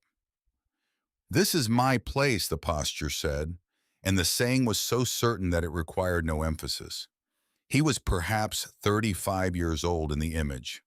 He had the lean build of someone whose work is physical and whose body has adapted to the work. And he was looking directly at the camera with an expression that had been earned rather than arranged. The expression of a man who has found the thing he was looking for and is not going to make a fuss about it, but is not going to pretend it isn't true either. On the back, in the small, careful handwriting she now recognized as Frank's. For Margaret, the one who understood. FM 1983. Clara read it twice. She turned the photograph over and looked at the man again. Frank Mead on this deck in 1983, age 53. 37 years before Clara stood on the same deck and felt what she had felt, that specific recognition, that sense of arriving at the place you were always supposed to arrive at. She turned it back. For Margaret, the one who understood. She sat with the photograph until the afternoon light had moved significantly across the cabin floor. Then she walked up to the marina office and asked Eleanor if she could use the phone, and she called Loretta Sims. Loretta arrived 20 minutes later. She sat in Chester's folding chair on the dock and held the photograph without looking at it for a moment, the way you hold something you already know and are preparing yourself to see again. Then she looked at it. Something in her expression settled. "He kept this," she said. "The name on the back," Clara said. "Do you know who he meant?" Loretta was quiet long enough that the question hung in the air between them, taking on weight. "Frank started receiving letters around 1983, she said at last. "Maybe 1984, I'm not certain of the exact date, but around there.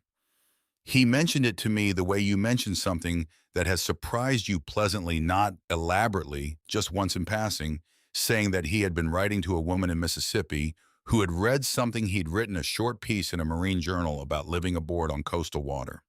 She had written to tell him she understood what he was describing, and could she ask him some things." Clara's hands were still in her lap. "He wrote back," Loretta continued, "and she wrote back to that. And it kept going, for a long time, 20 years or more." She looked at the photograph. "They wrote about boats mostly, about what the water means when you really commit to it, when you live on it instead of just visiting it, about what a person carries and where they put it when there's nowhere else, about quiet and what quiet actually is, and whether it's the same for everyone, or whether some people's quiet is a different quality than other people's." She paused.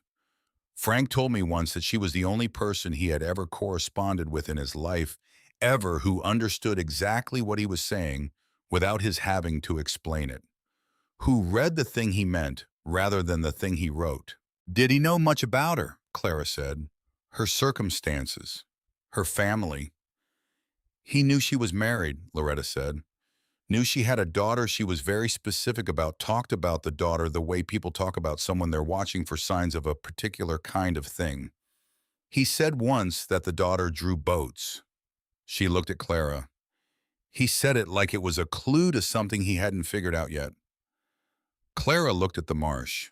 The letter stopped, she said, around 2008 or 2009. He thought she had gotten sick, Loretta said. He never found out exactly. The letters just stopped coming, and he wrote twice more, and there was no reply. He didn't pursue it not because he didn't care, but because he understood that sometimes things stop, and the stopping is the thing, and you don't ask more than that. She looked at Clara for a long time. Her name, Loretta said, not asking, beginning to understand. Margaret Holt, Clara said. Grayfield, Mississippi. Loretta was quiet. My mother, Clara said.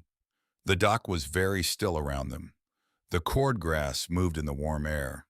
A mullet jumped somewhere off the bow, and the small splash it made was the only sound for a moment. Her mother had been corresponding with Frank Meade for 25 years.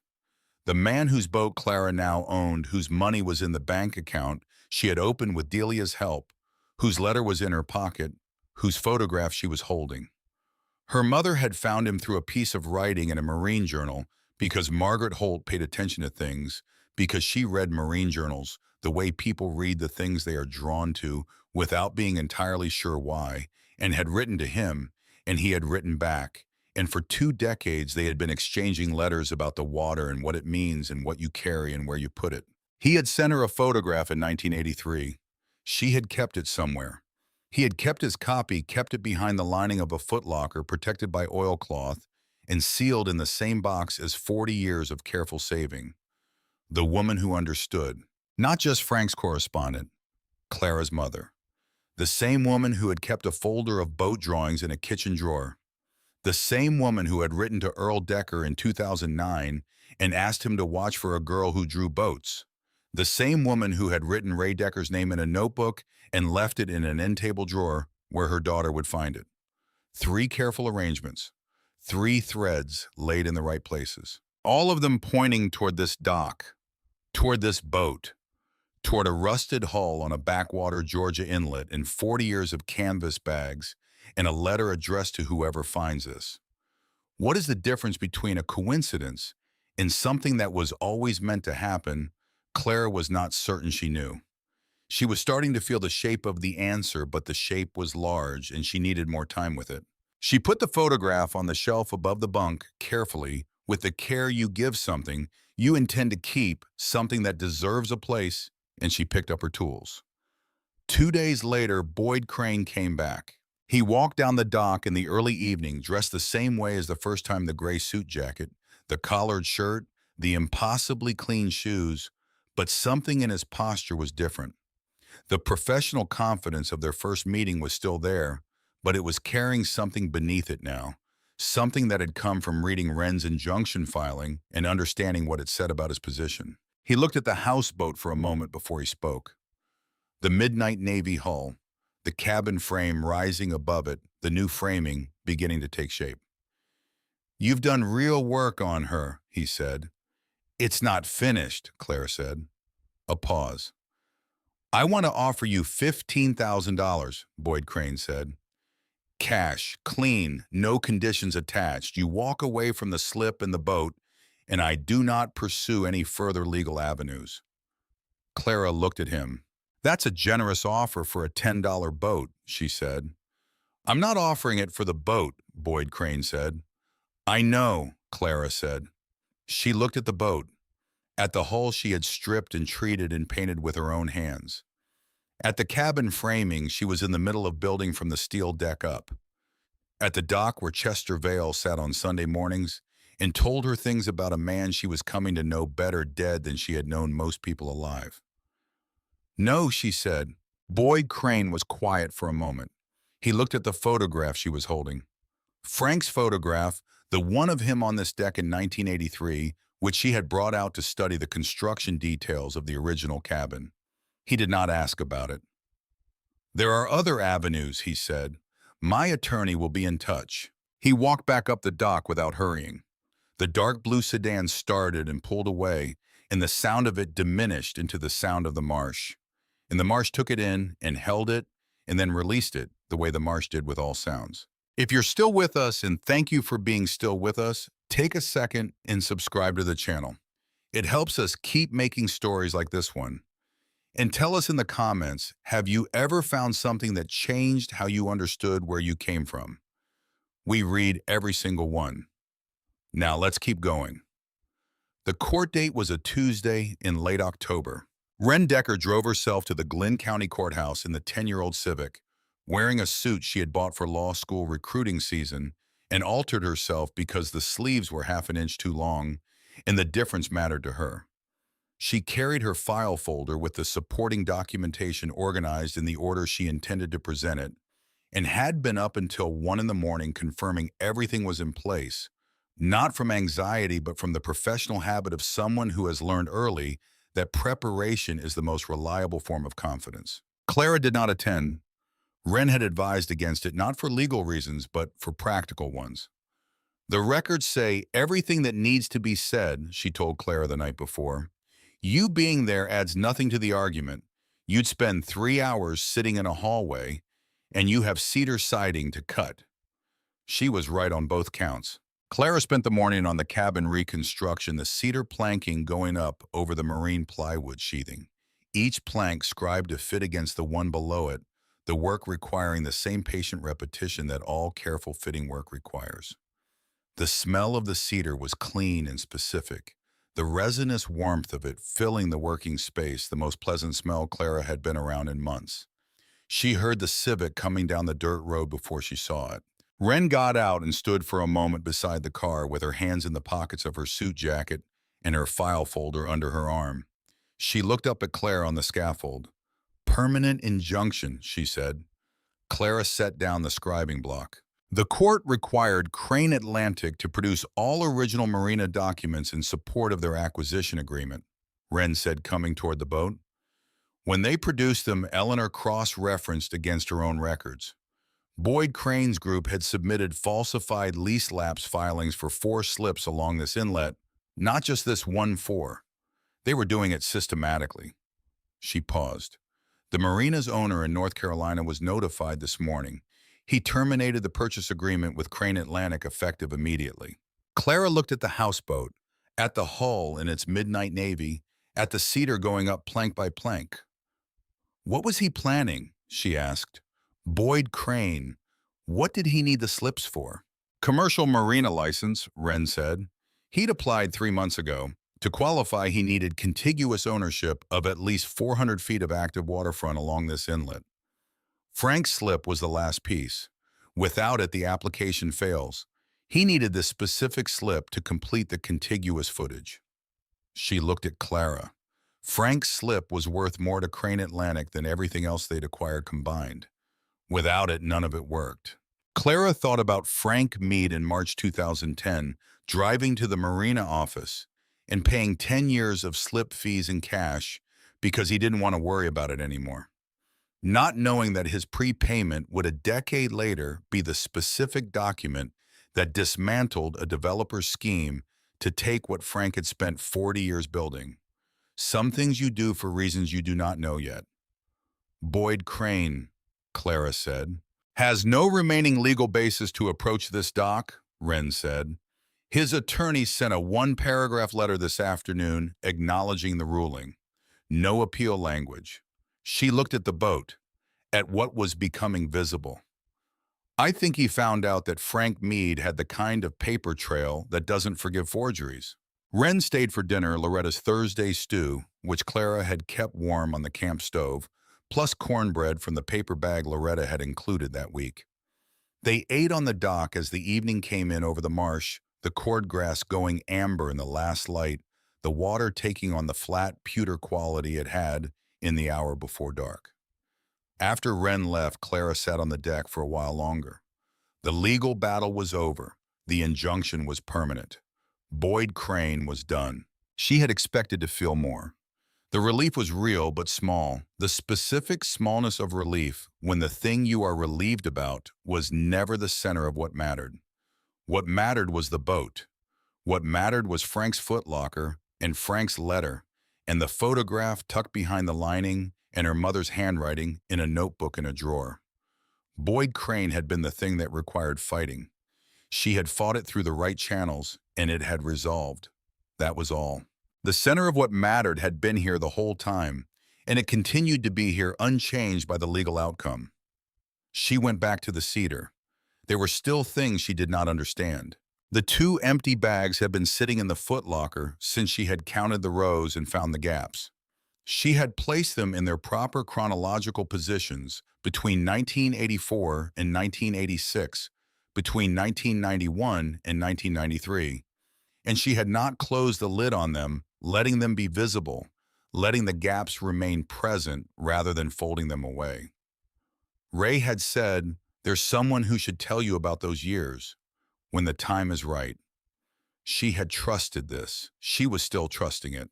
The explanation came on a Sunday morning in November, 3 weeks after the court ruling. Chester Vale came down the dock slowly. He was using his cane more than usual, not leaning on it dramatically, but placing it with each step in the way of a man who has decided to stop pretending he doesn't need it. He sat in the folding chair and looked at the boat for a while without speaking. The houseboat had changed substantially by November. The cedar siding was up on three sides, the natural honey color of the wood sealed against weather, but not yet painted the grain visible and warm. The new windows were fitted larger than the originals, framed properly, letting in light from both sides, so the cabin interior was bright in the morning and held the evening light as long as possible. The skylight was installed the glass-bedded in butyl in sealed position to throw a beam of morning sun directly onto the drop-leaf table she was going to build. Chester looked at it all carefully. Then he said, "I owe you something." "About the bags," Clara said. "About the bags," Chester said. "About the years that aren't there." He was quiet for a moment, not gathering his thoughts. The thoughts were gathered, deciding for the last time whether to say what he had already decided to say. Then he started talking. "Frank had one friend from Korea," Chester said. "One man who had been where Frank had been, who had done what Frank had done, who had come home carrying the same weight in the same way. His name was Birch Alderman, from Waycross, Georgia, which is about 40 miles from Jessup. Same unit. They were both at the Chosin Reservoir in November and December of 1950.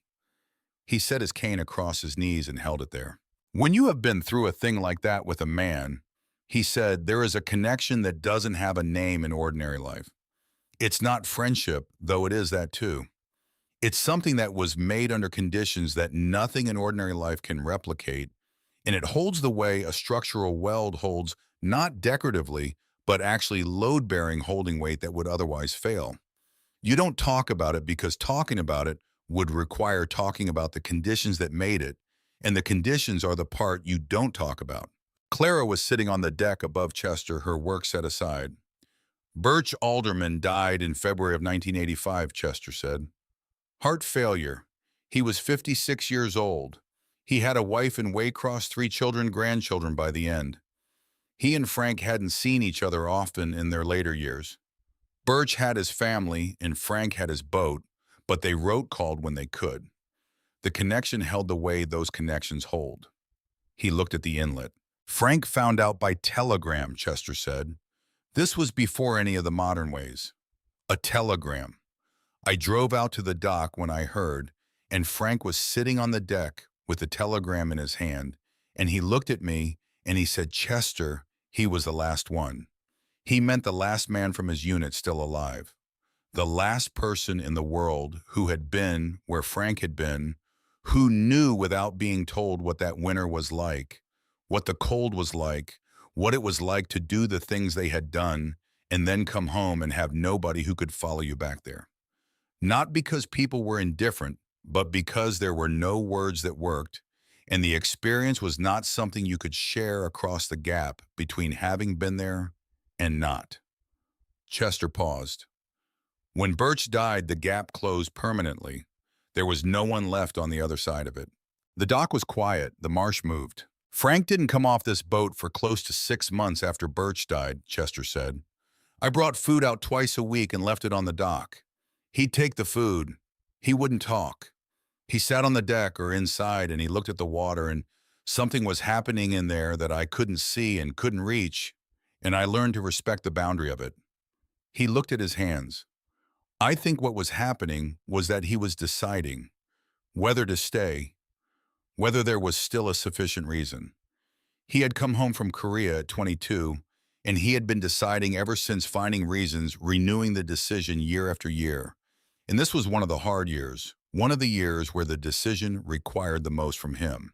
Clara thought about the 1985 bag, small, empty, the tag with the year and nothing inside. He found his way back, Chester said. He always did. By summer, he was coming off the boat again. By fall, he was working again. By the following year, he put a bag in the footlocker and wrote 1986 on the tag. He found his way back. A pause. 1992, Claire said. Chester nodded. He drew a breath. Frank had a dog, Chester said. A black lab mix. He'd had her since she was 8 weeks old.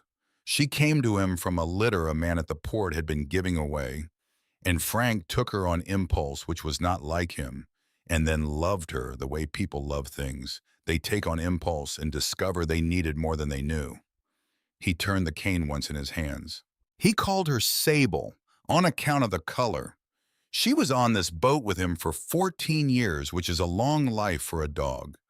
Long enough that she had grown into the boat, the way old dogs grow into old places, knowing every surface, sleeping in the same spots, moving through the space with the specific ease of something that belongs to it.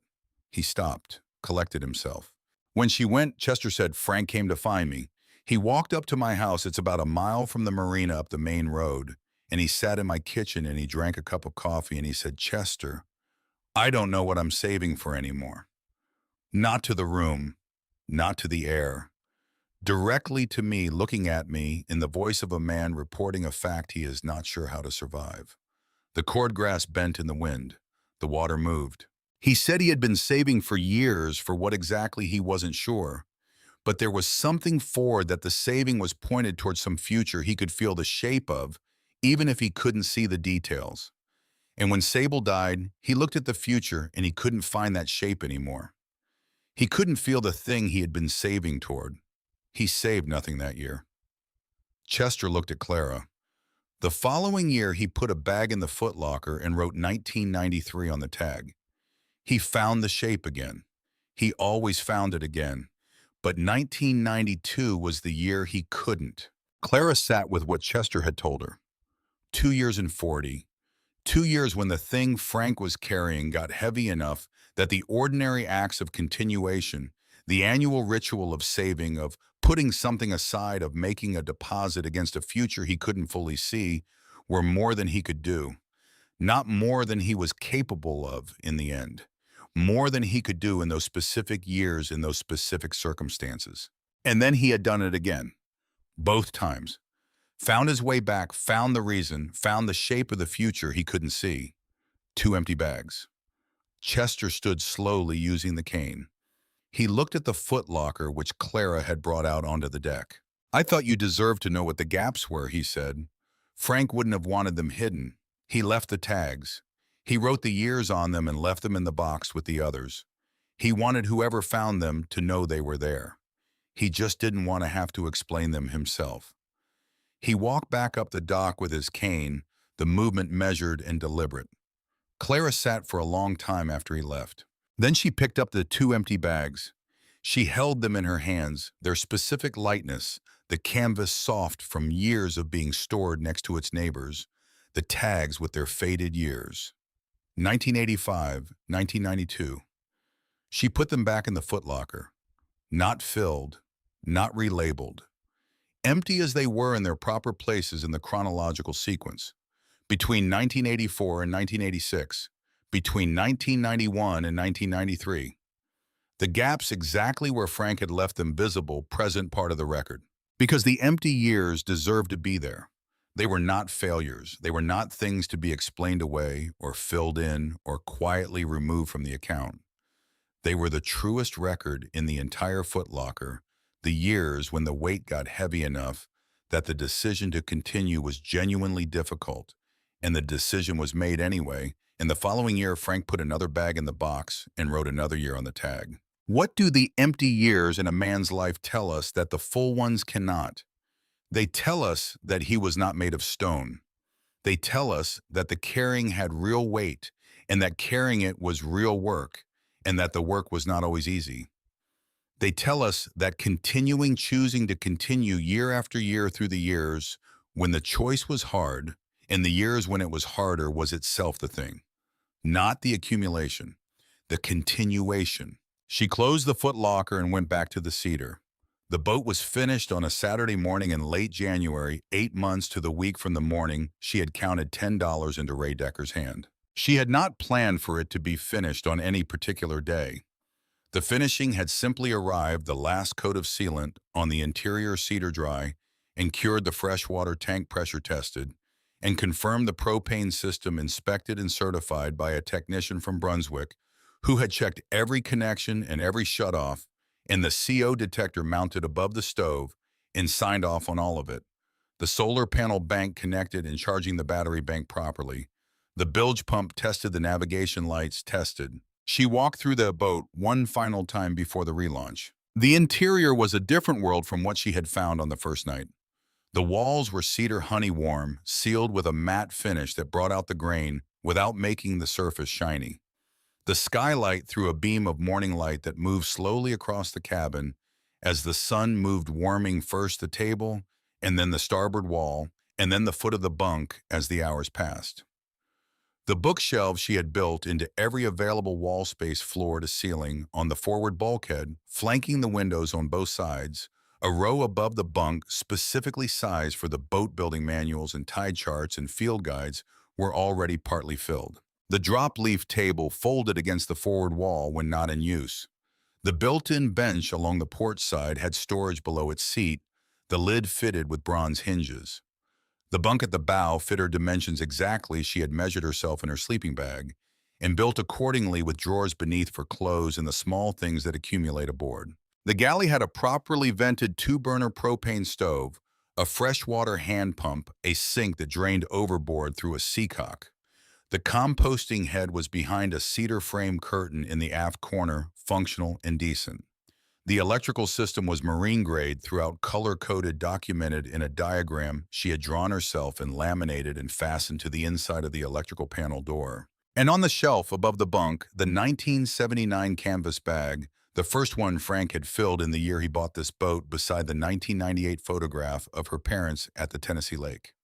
Two things from the life she had come from, held together on a shelf in the boat she had built toward. Frank Mead's Foot Locker was under the bunk, the brass corners polished, the leather straps oiled, the contents arranged exactly as she had found them, with two exceptions: the 2 empty bags which she had placed back in their positions in the sequence visible and present and accounted for. Ray winched the boat down the timberways at 8 in the morning. The hull touched the water at the stern first, the steel settling into the inlet with the specific quality of a return. Not an entry, not an introduction, but a thing coming back to where it belonged. The hull sat exactly as it should, the midnight navy waterline precisely where the calculation had placed it. The cedar cabin above it, catching the winter morning light and returning it as warmth. Clara stood on the dock and watched it float. The boat looked from this angle nothing like what it had been and entirely like what it had always been. The bones were the same bones. The slip was the same slip. The inlet, the cord grass, the live oaks, the stand of Spanish moss behind the marina, all the same, unchanged. She had not altered the vessel's essential nature. She had not made it into something it wasn't. She had found what it was under the rust and the rot and the decades of deferred attention, and she had brought that back. She had not transformed it. She had restored it. There is a difference, and the difference matters. Transformation erases what was there before, replaces it with something new, makes the history irrelevant. Restoration honors what was there, finds the original intention, and brings it forward, makes the history present rather than absent. What she was standing beside was still Frank Mead's boat. Still the boat he had bought in 1979 for $400 and lived on for 40 years. Still the boat he had maintained and saved for and sealed a footlocker inside. It was also now Clara's boat. Both things at once. The history and the present occupying the same hull, which is what good restoration always achieves. Ray came and stood beside her. He looked at the boat for a long time. Not with professional assessment, though that was there too. The trained eye reading the work and finding it sound, but with something more. The way a man looks at something that has been done well and that he is glad exists in the world. In 35 years, Ray said, I have never seen a first-time hull job that good. He did not say anything else. He went back to the shop. Clara stood on the dock and let what he had said settle into her.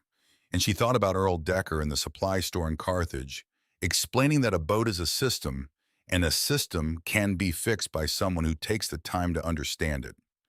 She thought about the 3 years of parts catalogs and tide charts and late afternoons in the shop, learning what everything was called and why the names mattered. She thought about how all of it had been accumulating in her without her always understanding towards what the way saving accumulates, without always understanding toward what, until the accumulated thing is in front of you. And you can see looking back the shape of how it got there. Chester Vale came on the Sunday after the relaunch. He came down the dock slowly, with the cane doing more of the work than it had been doing a month ago, moving with the deliberateness of a man who is paying close attention to the signals his body is sending and has decided to take them seriously rather than argue with them. He stood at the end of the dock and looked at the houseboat for a long time. The light was the clear gray light of a Georgia winter morning, the sun not yet fully over the tree line, the water in the inlet pewter flat and reflective, the midnight navy hull doubled in the surface of the water below it. The cedar cabin above caught even the thin winter light and gave it back as warmth. The proportions were right. The boat sat right. It looked from every angle like something that had been waiting to look exactly like this and had finally gotten there. Chester did not say anything for a long time. When he finally moved, it was not to speak, but to nod a single deliberate, complete nod directed at the boat, at Frank's boat, at Clara's boat, at the thing that connected those two facts without contradiction. An acknowledgement of something larger than approval, an acknowledgement of something kept. Then he turned and walked back up the dock. At the end, he half turned without quite looking back. He'd be satisfied, Chester said. Frank, he would be satisfied.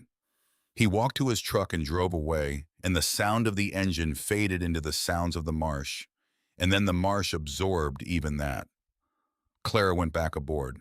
She was doing the last interior work, the final fitting of the shelves on the forward bulkhead, scribing the edges to the wall so they sat flush, the kind of finish work that is invisible when it is done correctly and immediately visible when it is not. She was working at the back of the bottom shelf, reaching into the corner where the bulkhead met the interior surface of the hull, when her hand touched something it had not expected to touch. Not wood. She stopped. She reached back into the corner and felt for it. Something small and flat, wedged into the angle where the hull framing met the base of the bulkhead, wedged with intention, not fallen, not overlooked, placed there by someone who understood that this specific corner, in this specific angle, was a place that would not be disturbed unless someone was doing exactly what Clara was doing now. She worked it free. A tobacco tin. The flat rectangular kind, olive drab, the paint worn to bare metal in several places along the edges.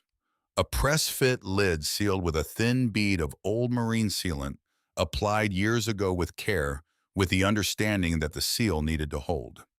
She could feel the waterproofing in the slight resistance the lid gave when she pressed on it. She sat down on the cabin floor. She pried the lid open carefully, working around the sealant with the flat of a screwdriver, patient with it, not forcing it. Inside, resting on a folded piece of canvas cloth, were 2 dog tags. Military-issue Korean War era. Stamped aluminum, the kind issued to United States Army soldiers at the beginning of the 1950s. The chain was intact, the ball chain, the kind with the small loop where a second tag could be attached. The metal was darkened with years but legible.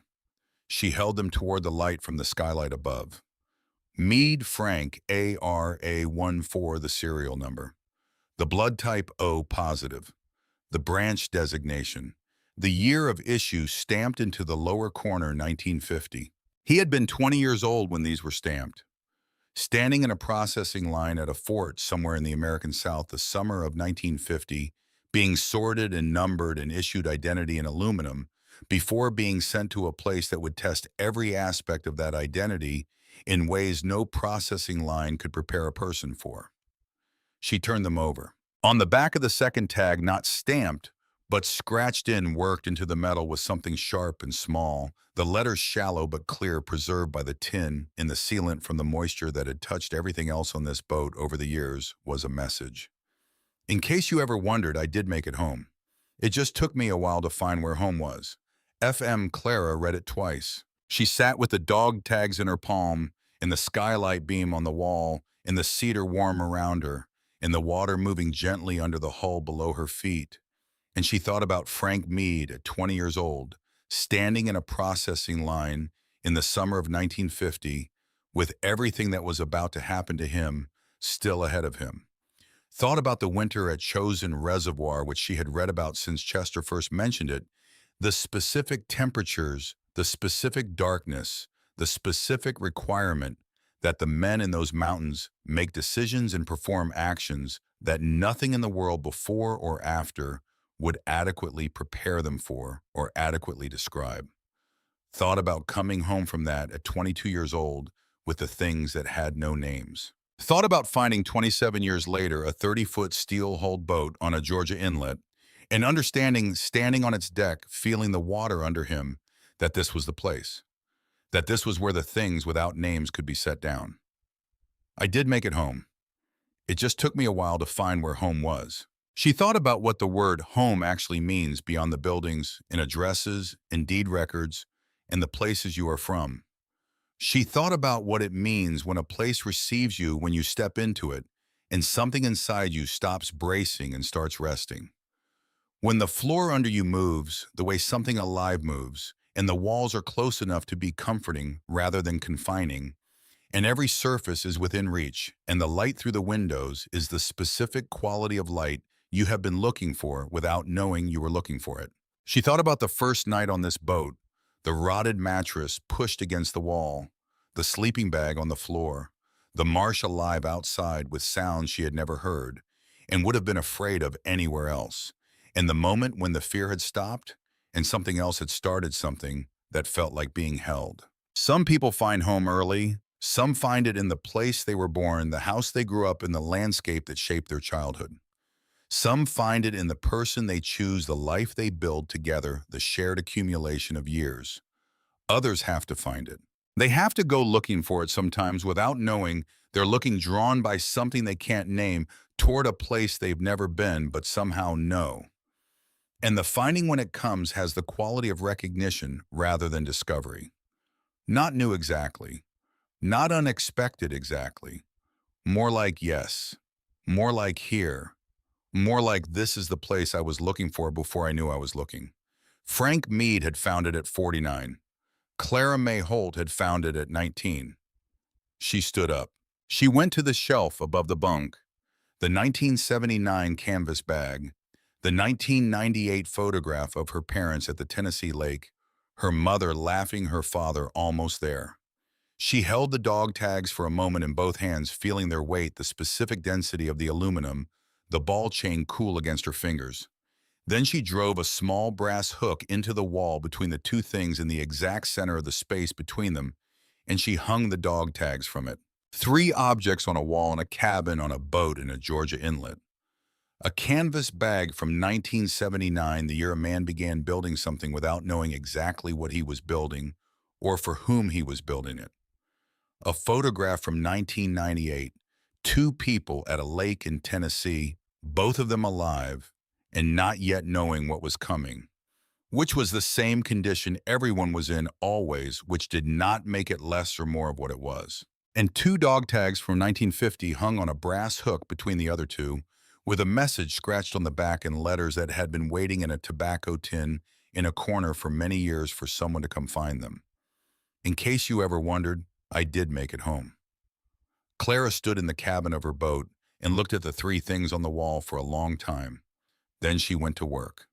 The months that followed made their own shape. She was working part-time at Ray's shop by February, 3 days a week, handling the smaller engine jobs that came in regularly through the winter months when boaters who had been ignoring problems since summer finally brought them in. Outboard carburetor rebuilds, fuel system diagnostics on older engines where the rubber had finally given up, electrical troubleshooting on installations that had been added to over the years by different hands using different wire gauges and different color conventions until the whole thing was a conversation between strangers that required someone patient enough to follow it from the beginning. She was good at the electrical work in particular. She had always been good at things that required seeing a system clearly tracing the logic of it, following the current back through the symptoms to the cause. Understanding why a fix that addressed the symptom without the cause was not a fix at all, but a delay. She had learned it at Earl's and reinforced it at Ray's, and it had become by this point not something she did, but something she was a person who saw systems, who read them, who understood how they were supposed to work, and what it meant when they didn't. Ray noticed. He did not say much about it, which was how he expressed most things he genuinely approved of. Not with words, but with the specific quality of his silence, which was different when he approved than when he was neutral, though most people could not read the difference.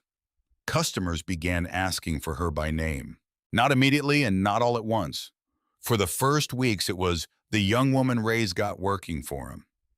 Then it was the young woman at Ray's place, she's good with the older outboards.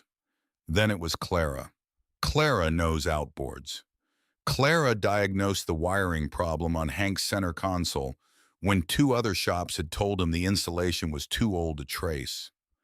Clara found the hairline crack in the fuel fitting on a Mako that had been causing intermittent engine loss for 2 seasons, a crack so small you couldn't see it unless you pressurized the system and knew what you were looking for.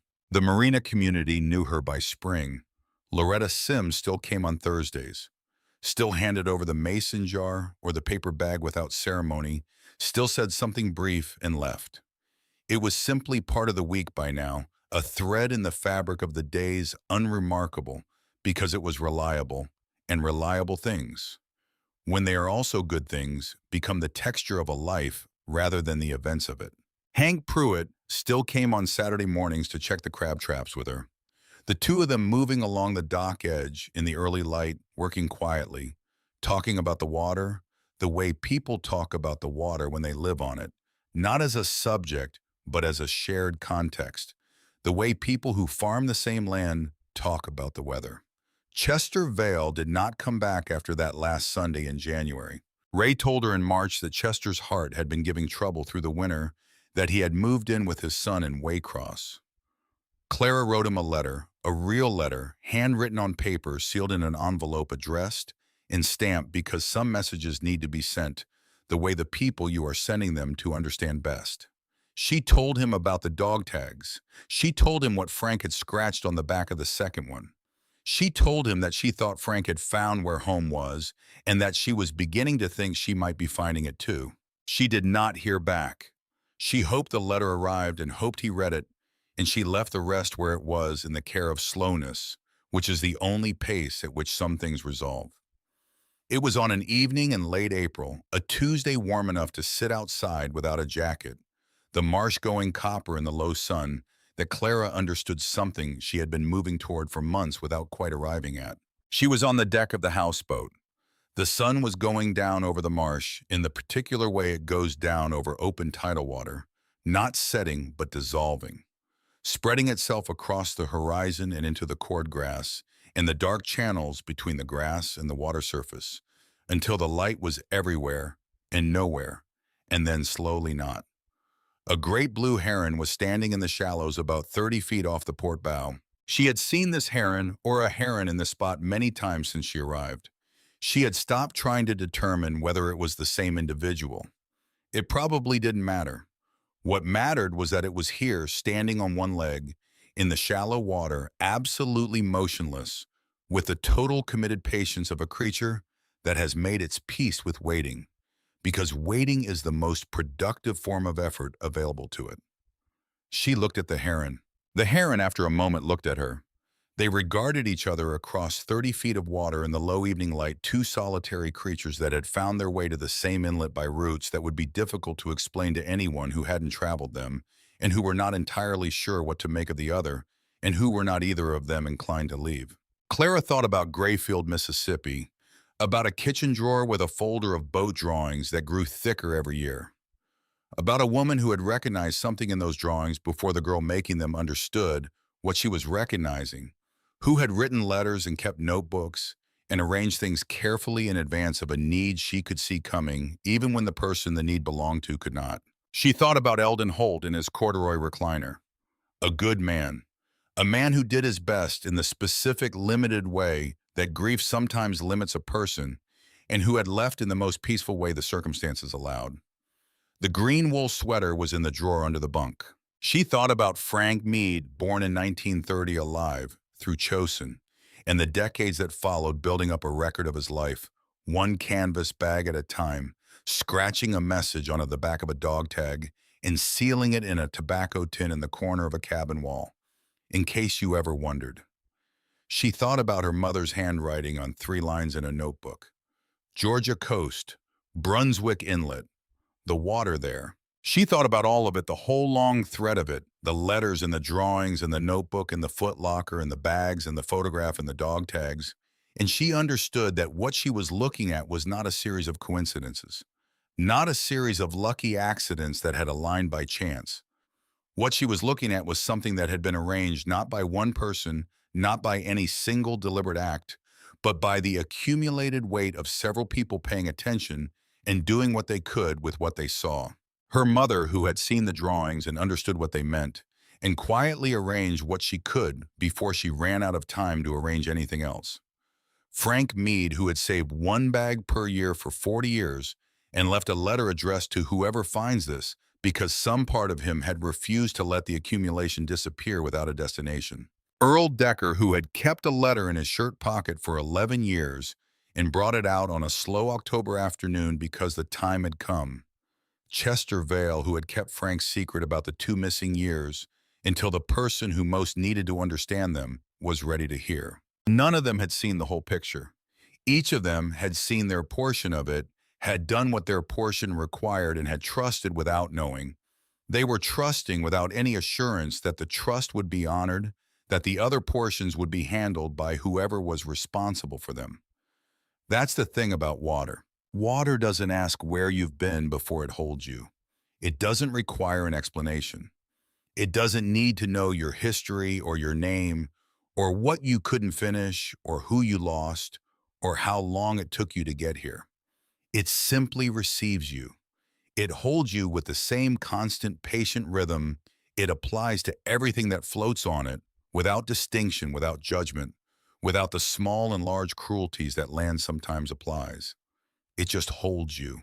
And here is the thing that Clara May Holt understood on that Tuesday evening in late April, sitting on the deck of her boat with the marsh going dark around her and the herons still in the shallows and the dog tags inside on the wall and the water moving gently under the hull. The houseboat had been waiting for her for 40 years without knowing her name. Frank Mead had been saving for her 1 quiet canvas bag at a time, 1 year at a time, through the full years and the empty years and the years that required everything he had without knowing her face. And Margaret Holt had been pointing her daughter toward the water since before Clara could hold a crayon steady, since before Clara knew she was being pointed anywhere, since before the pointing itself was anything more than a mother watching a child draw boats and understanding in the specific way that some people understand the things they look at, that the drawing was not a hobby but a direction. 3 people who had never been in the same room. 1 boat, 1 inlet, 1 coffee can with $10 in it, and a girl who knew what marine epoxy was for. That's the thing about the directions our lives pull us in. We don't always know where we're going. We can't always explain to anyone, including ourselves, why we want what we want, or why we keep moving toward the thing we move toward when every practical consideration says to stop. But the pull is real, and it is old. And if you listen to it long enough, if you trust it the way Frank trusted the water, in the way Margaret trusted the drawings, in the way Clara trusted the bus ticket, and the $10 it will take you somewhere. Not always the somewhere you expected, not always the somewhere that makes immediate sense, but the somewhere that was always yours. Some people find it early. Some find it in the place they were born, the work they inherited, the life that was already there waiting for them. Others have to go looking. They have to follow a pull they can't explain toward a place they've never been guided by a map they didn't know they had until the night before they needed it, carrying a coffee can and a pair of broken zippered backpacks, and the kind of faith that is not religious but is real nonetheless. The faith that says the water is there and I know what to do when I get to it. Clara May Holt was 19 years old and homeless. She had $10 to her name, and she spent it on a rusted houseboat on a Georgia inlet on a forgotten dock at the end of a quiet backwater on a 30-foot steel hull that had been waiting in its slip with quiet, patient faith for exactly the person who would know what to do with it. It was the best $10 she ever spent. If this story moved you, we'd be grateful if you'd subscribe to the channel and share it with someone who needs to hear it today. And tell us in the comments, what's a place you've been moving toward your whole life, even before you knew you were moving? What's the pull you've been following, even when you couldn't explain it? We read every comment, every one of them. We'll see you in the next story.